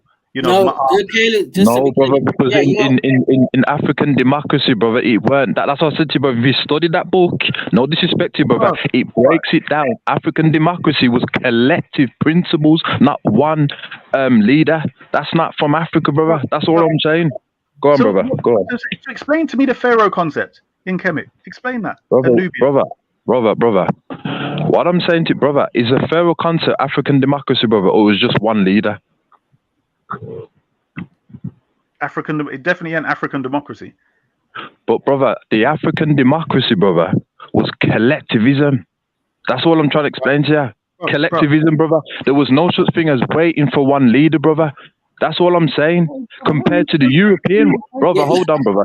Hold on, brother. Ramesses couldn't come and change the principles of Ma'at because he didn't like the order. That's not how that works. He has to. Any leader that came in, accept whatever period of time you want to talk about, they have to talk. The script is Ma'at. Exactly. That's what I'm saying. No, so but you're saying that they still all follow the order of that person. No, I didn't say that. Oh my! But so then you agree, so that means then you agree with Kale, because Kale is saying that the principles reign supreme. Do you understand? Agree. That's when Raven said it. I agree, but he's saying no individual, and then he's going to this democracy thing. So I'm saying to you, because it's in the society. It's the society. That's not true, because when the king, yes, it is true. When that is deviating now, brother Isa. Kale, I'm saying they've got a script they're supposed to follow, right? Right. Do you agree? The father of Ramses II was Seti, and his father appointed him, and they taught that they're from a holy bloodline. Yes or no? I don't disagree with that, brother, but the principle, the collective principle is what governed that bloodline, brother. I agree, you see? I agree. And brother, all due respect to beloved. All I'm saying is, beloved, right, is that with this leadership thing, right, with the Black Betterment Organization, is that we don't want to put the weight on us because we can't bear it, brother. As what Brother Raven said, if we was to get shot, killed, or decide to go and help the non-Africans and that, brother, then the people are going to go to sleep. So if we uplift the principle, let the principle check the weight and the burden. 100%. You understand that? I'm saying within the principle, I'm suggesting that we need an individual. We need a structure that we've had. I say the same thing that was in Kemet and everywhere else, even in the IFA system that we have there, right? I'm saying that we do have one head, but he does have a council, a collective of other people that are wise and so on that advise him. That's what I'm just saying. I agree, and them things manifest organically because people will. That's what I'm saying. Will take on that, take on certain different levels of that responsibility. Exactly. Like I'm saying in terms of whichever pharaoh leadership you was talking about in Kemet, doesn't mean that there wasn't still acknowledgement of Amen-Ra. There wasn't acknowledgement of Asar, Aset. There wasn't acknowledgement. Do you understand? It's still the same. No, I remember I said. I agree with the black custodians, but Brother Raven's I'm saying what I was saying was the pharaonic system. The teaching was that he would be what? He would be Heru, correct? Born of. This was the system that they had in place. This was the mythological, however you want to put it, the spirituality which pervaded the whole society, and he was there seeking to maintain or establish, depending on where they were at, the principle of Ma'at across the whole land and amongst the people's lives. This is the principles I'm talking about. From what I understood that Kale was saying is that we should not, and it has not been in Africa at all, that we shouldn't be looking to have an individual leader that we can go to that will give a decision on what we should do. That's what I hear. But we will always have leadership in different ways. The same way those who claim to be anti-African always want to talk about, oh, we're from different places and we're so diverse. Yeah. There's going to be leadership that is going to grow up to rise up to represent them different sects to certain degrees, and there might be bigger levels of leadership. That's the standard. That's standard. But we're talking about disagreeing. No, but the principles, because like look, Raven said where principles work, we're still using them. We're still talking as much as everybody wants, as much as your conversation is Pan-Africanism is no more, is dead. These are the same principles that Black Betterment is founded on. I'm talking about Pan-Africanism, I'm talking about the title. That's it. Just talking about the title which can be used. Hold on, brother. So I'm going to jump in. Yeah. So basically, the idea is what we do, we formulate very strong codes, very strong lifestyles where everything is dedicated to Black betterment. Everything like that, there's no way around it. From those strong principles that cannot be changed, right? Movements will form. Now, those movements, there's going to be one who wear pink shoes, one who wear green shoes, right? And they won't get on. 100, brother. But what I'm saying is, when they rise and fall, they're all based upon these principles. Now, if someone wants to collate every single Black Belt movement organization under one umbrella, so be it. But the one thing that we have to get right is how do we constructively love Black people? And that's why we have to have a kind strictness in it. And that's why I say things like, what are your views on Black love? And what are you views on Black communities? Let me give an example, yeah? Let's say, for instance, we took your Black betterment structure, your idea, the principles, and let's say we made that now like the Nation of Islam. Somebody, let's say Farrakhan said, you know what, Rap Raven, I love what you're doing. Forget Scientology. I want Rap Raven's Black betterment policy, right? Let's say he said that, right? Who would be better to be the leader of Black betterment than Rap Raven? Tell me. Well, I would the way I would do it is, in order for me to write, and by the way, what I write is in collaboration with the community, by the way, it's not me. No, bro. We would have to learn the thing while you already know it in your head. Of course. So when people are coming to ask questions, how I interpret what these words are, I can read your statements and go off and interpret them myself. But it's very important that, and this is the psychology that we have to adapt. I have analyzed the community, talked to the community, talked to people on this show, and formalized words that work in our collective best interest. From what we've formalized, if I get to any kind of management position, I'm constantly looking at those words. And if ever I turn up with 4 European wives, or I saying that, bro. Or whatever. No, but he's right though. He's right. He's right. He keeps saying, "I'm the only Muslim on the ballot." And I'm talking about 4. No. I'm just, it's hyperbole. What I'm saying is, if ever I deviate, I know what you're saying. I must step down. So I hear, if the community wants me to be, if the community wants me to be a custodian, I would accept that if I qualify, right? I would accept that. But I wouldn't be off the top of the head. I'll be going from the lifestyle that we all agree is the perfect lifestyle, the best lifestyle currently for Black people to live. But bro, this is what I'm saying. All right, let's go back to the question as it was. And this was the problem. I thought we were just going to go forward as we need a leader, and then we talk about the qualities. So, for instance, let me just go forward to where I thought this was going. So, for instance, he would need to have knowledge and be definitely educated in all the major principal systems of governance. Yeah, if this is a leader, right? He would need to have the qualities of patience, wisdom, humility, etc. Is this where you lot were discussing it, or am I bringing something else that wasn't discussed? No, Brother, brother. There needs to be a collective of those people. It says there needs to be men and women uplifting this principle, and this is why I agree with Brother Raven, because it coalesces to African democracy back in the past as black custodians. You see what I'm saying? We all need to be charismatic. We all. Kale, do you agree with one leader having many people with him or not? Just what is no, it? No, I don't, King. I don't agree with that at all. I don't agree with it. No. Okay, thank you. So, Brother Isa, on the page I'll read out for you.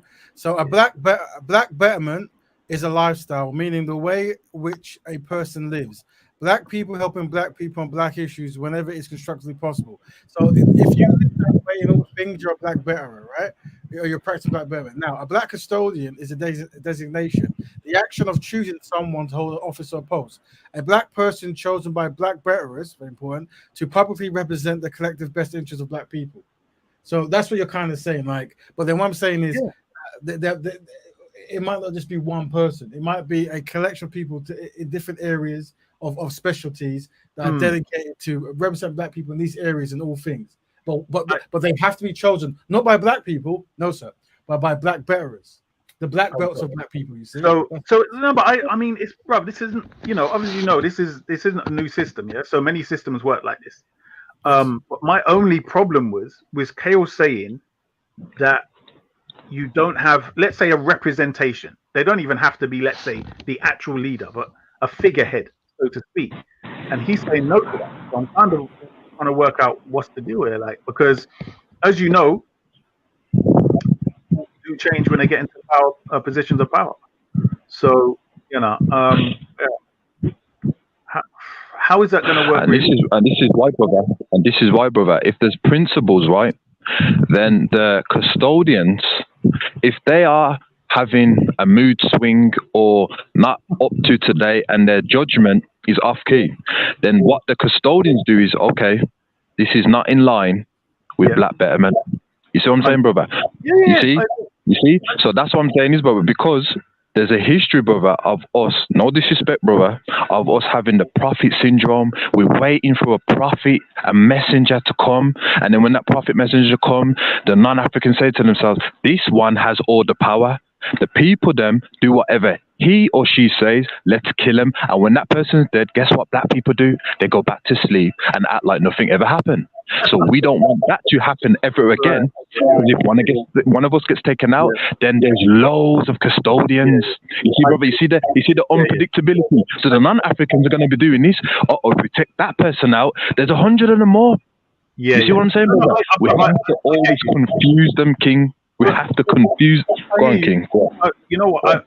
Now that you've said that bit, so basically, there's nothing you've said that suggests you can't necessarily have one individual, so to speak, who's a figurehead.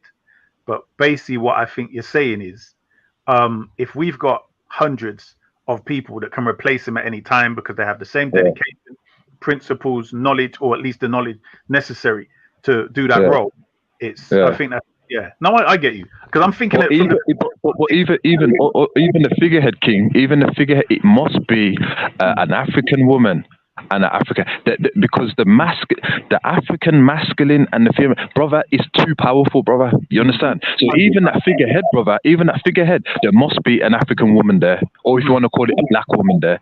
Everything has to be in pairs. There must be a black man, a black woman. Black custodians must be black men and black women. It has to be that way, brother. That will relinquish the dopamine of gender wars, if that makes any sense, King. No, 100%. No, I think we're on the same page. Like I said, now that you've explained that part, because you explained it historically with us relying on people to come, and as soon as they're gone, all of a sudden, white man comes along with a new script, and then we just follow his thing. And 100%, bro. I totally agree with you. I mean, Malcolm X is probably the best example of that, unfortunately, because then the flipping mulatto Arab came along, and instead of them holding on to Malcolm X's black power and so-called Islam, they just went along with bloody so-called Saudi Arabian thing. So 100%. And to be honest, brother, we're going to need minds like you anyway, because you understand the neo-linguistic brainwave and stuff, right? You see what I'm saying? And that you understand all them things. So that is political science, brother. So we're gonna need that particular mind anyway. You understand what I'm saying? And that. I hear you. I just trust me. Right. When you did it, I just thought, what are you saying? Like, you know what I mean? But you've explained it now, and it's 100% where, you know, that especially now, and you mentioned the gender thing as well, which I don't think like black people are seeing how that is another part. You know, like how they've got our youth to be stabbing and all that thing. That's the equivalent now. Do you get what I'm saying? That's another equivalent. The way that I'm seeing, I don't know if you.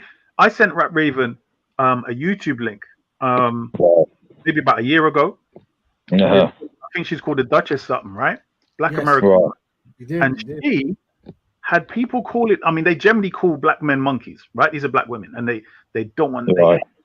Called in and said that if a white man to date one of them, he has to have cancelled several black men under his belt. What am I hearing, bro? Just said it like that, and now I think she'd put it on private, and I wish I'd downloaded it.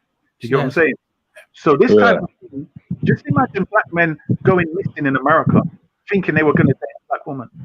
Do you get what I'm saying? They have this fish, and I'm saying because I see it as the equivalent. We're falling into this thing. We've got coons going on there talking about red pill, whatever the hell they're talking about, and pretending that we and white men and non-black men are all in it. Oh, it's against men, as if we're having the same.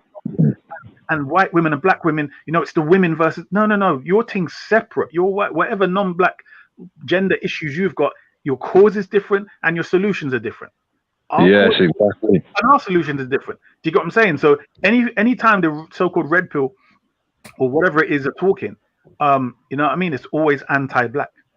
And this is why, brother, I rate the Black Betterment podcast and organization, because if you notice, brother, you see the black woman, right? You see how Brother Raven structured it, the political scientist black woman who has used political science to outdo the government and white supremacy and stuff, right? Because the black man must see the black woman in that light, how he did before. And that we understand, brother, the sun woman is amazing, glorious, skin, hair, whatnot, this, that. We know this, but he must see that this phenomenal creature has political scientific strategies that has helped out. And we got to big up to the Black Betterment podcast for that. This is why we got Assata Shakur. We've seen a lot of our queens who dealt with the non-Africans, and this is why we got to stop this gender war, which is why we have to use political science.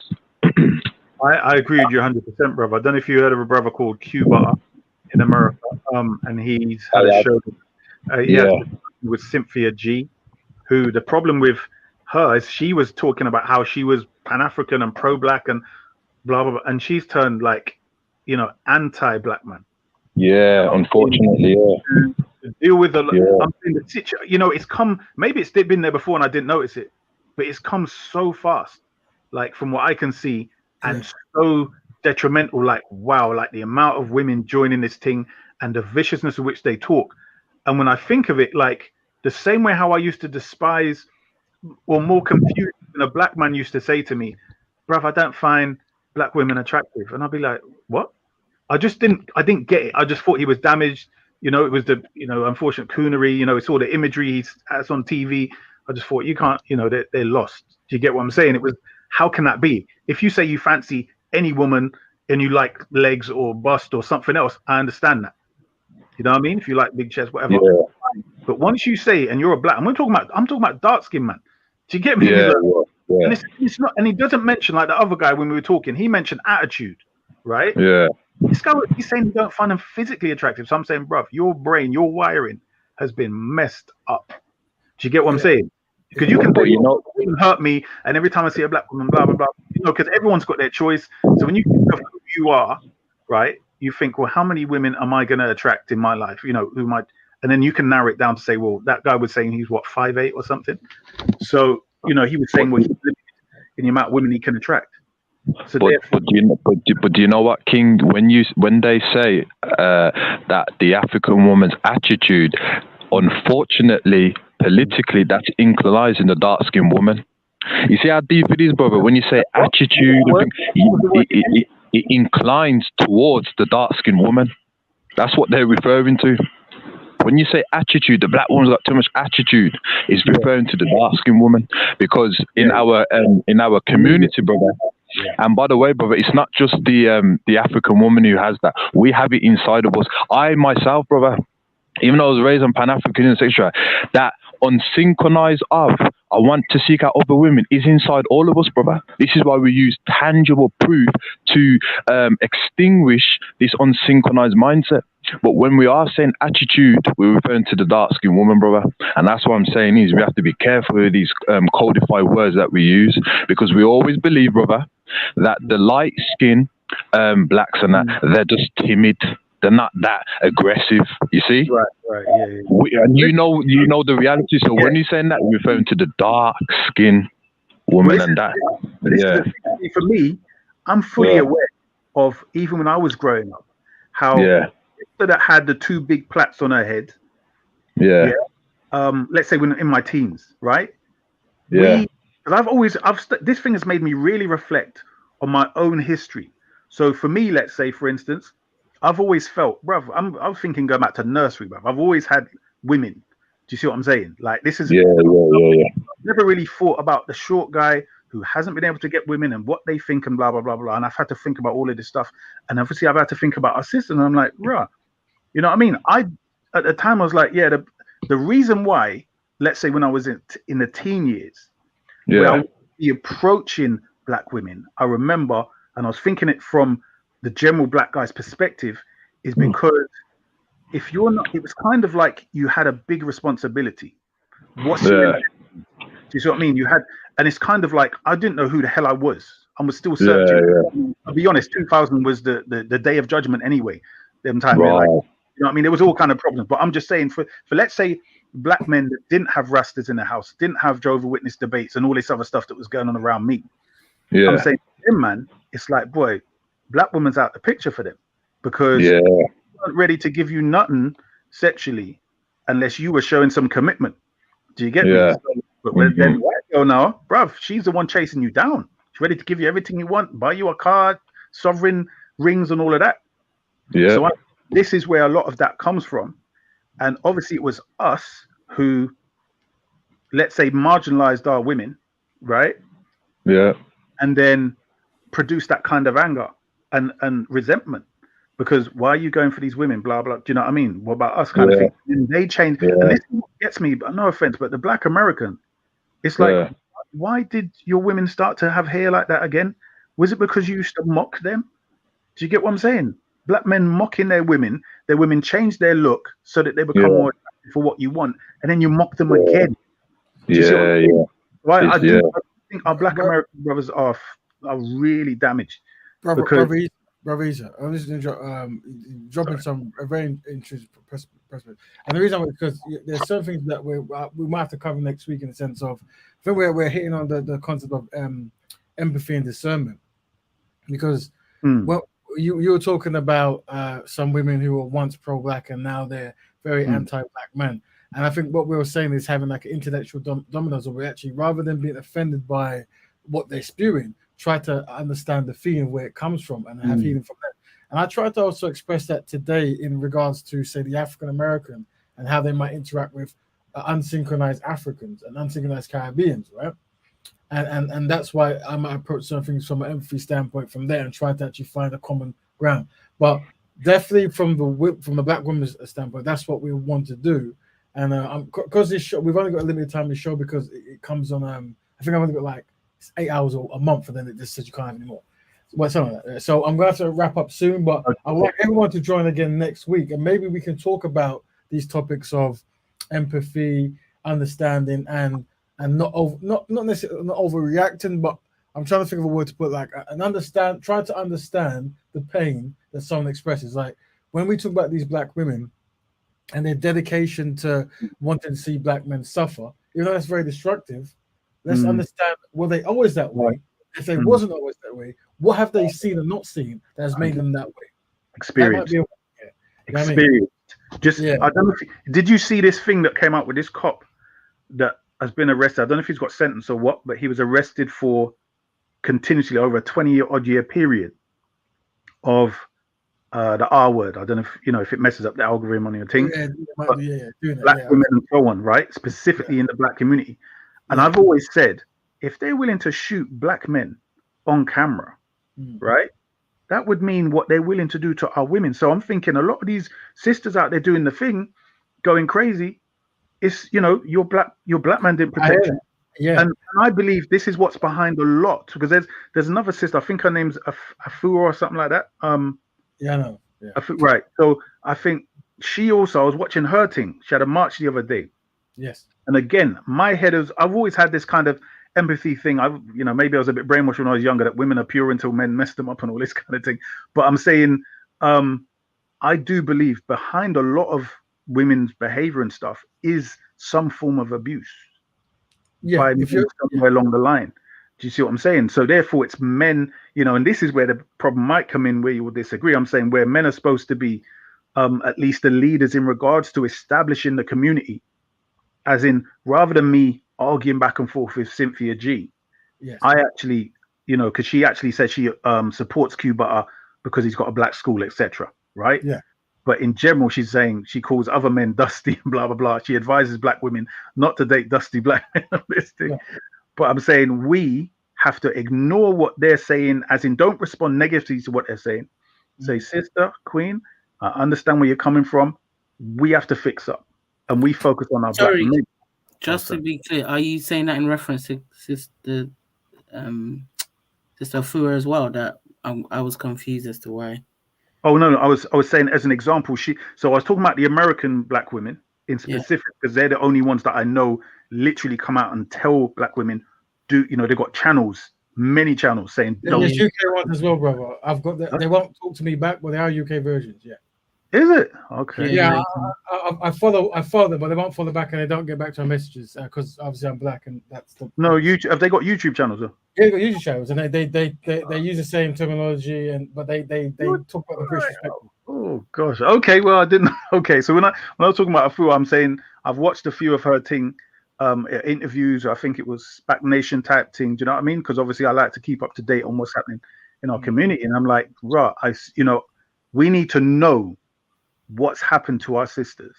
Yeah. I'm glad you said that, bro. Because maybe we'll cover that next week. And this is what it bleeds onto that point of what I was trying to say earlier to the sisters. Yeah, that people react in a very strong negative way, and it could actually come across like civil wars. But rather than rising to it and like, well, you called me this, or I'm from here, so I hate you. You're this. It's more so. Let me understand where you're coming from, and if you say you've been raped by 5,000 black men, okay, what can we do moving forward to correct this? Isn't it? Rather than you hate black men, let me hear your story, and I go, okay, well, it isn't all men who do that, but I can understand a great deal in this area has, and we're going to try to have action to correct those. Like I said, do you think that's fair though? I'll be honest, I wouldn't even do that. I would just say, I would just be humble and be like, Queen, I understand. Let's go and get those men. Because to be honest, all right, I suggest it's the failure of our men, where when the first monkey decided to get up and make a song calling our women hoes and blah, blah, blah, and we didn't hang him from a tree and give him a couple of seconds to retract and say, listen, are you going to go out and apologize and blah, blah, blah? When we didn't do that to these freaking sellout, etc., brother, that's our fault. So for me, I'm not even trying to convince the sisters something. I just want to make sure they see that we're keeping our men accountable, bro. But what you did was so this was the reason what you did, because obviously a lot of people disagree with some of my strategies, right? But the reason what you did was important is you're speaking to a person most people think is very extreme, and rather than focusing on the extreme they're saying, you're trying to understand where it comes from. You see?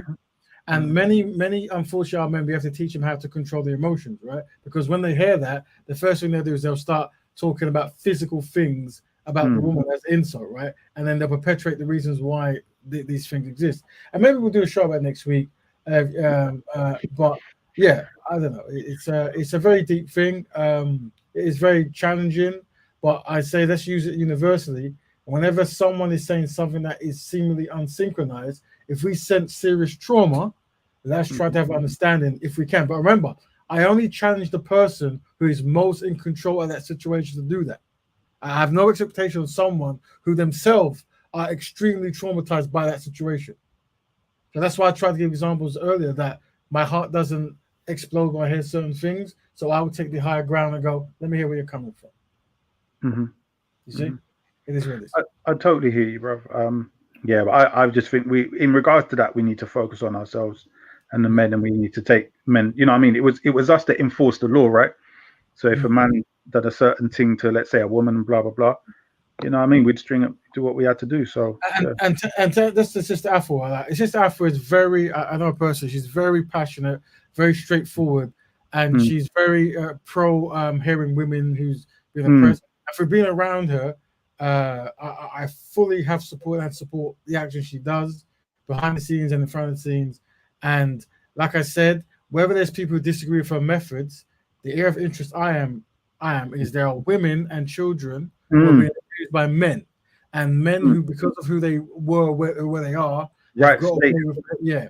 So regardless of if people disagree with methods, my first instinct is how are we making the women feel safe and correcting the men or removing the men who are doing behaviors that isn't in anyone's best interest. You see.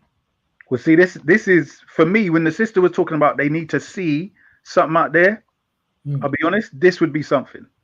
So if a group of men got together, whatever, if you know. So what I'm saying is, let me. I'll put it this way, right? Whenever the sister has a march, there should be 1,000 men there. It can never be a situation where women having a march about being raped or being abused. And there are more women than men. That should never happen. 100%. Yeah. I've been to many of these marches personally where I might be the only man. So when I start by saying we're collectively inadequate, this is where it comes from. Yeah, this is where it comes from. So, but don't worry, we're learning, and we have love as our base, and we will try to improve. But family, can we all say our last? We've gone for almost 4 hours now. So, family, can we have our last say, and then we'll say goodbye. So, everyone, this is your last words, if you don't mind. Everyone else go to sleep. Big up yourself. Sorry, I was not as close to my computer, but yeah, big up yourself, Raven, for the platform, for the institution that you're working on building. We always give thanks for it. Big up the panel. Big up my sister, and as well, big up Raven as well for always highlighting women and putting us at the forefront in terms of your presentations and stuff, and having a focus on us at different points at the time. So yeah, I give thanks for that, definitely. And yeah, hopefully I'll see you next week. Thank you. Great. I think Carol's gone. So yeah, again, brother, big up. Blessings to the sisters and the brother, or the brothers that have been on it. This plan, I really want to see it grow, and it's amazing that we have a brother like you having this thing and dedicating your time to put this together. And we need to get it off the floor, man. Get it out there, let it grow. Thank you, brother. And before Carl comes in, good work on jumping on other panels and being constructive. And by all means, we'd like to see you more. And feel free to invite other constructive Black people you meet to jump on board to contribute to betterment. Definitely, bro. Thank you very much. And last but by no means least, brother Cam. Yeah, big up the Black Betterment organization as always, and the minds on there. And looking forward to next week, God willing, man. But yeah, big up to everyone, man. Bye, family. Until then, next week, Black Betterment. Have a good day.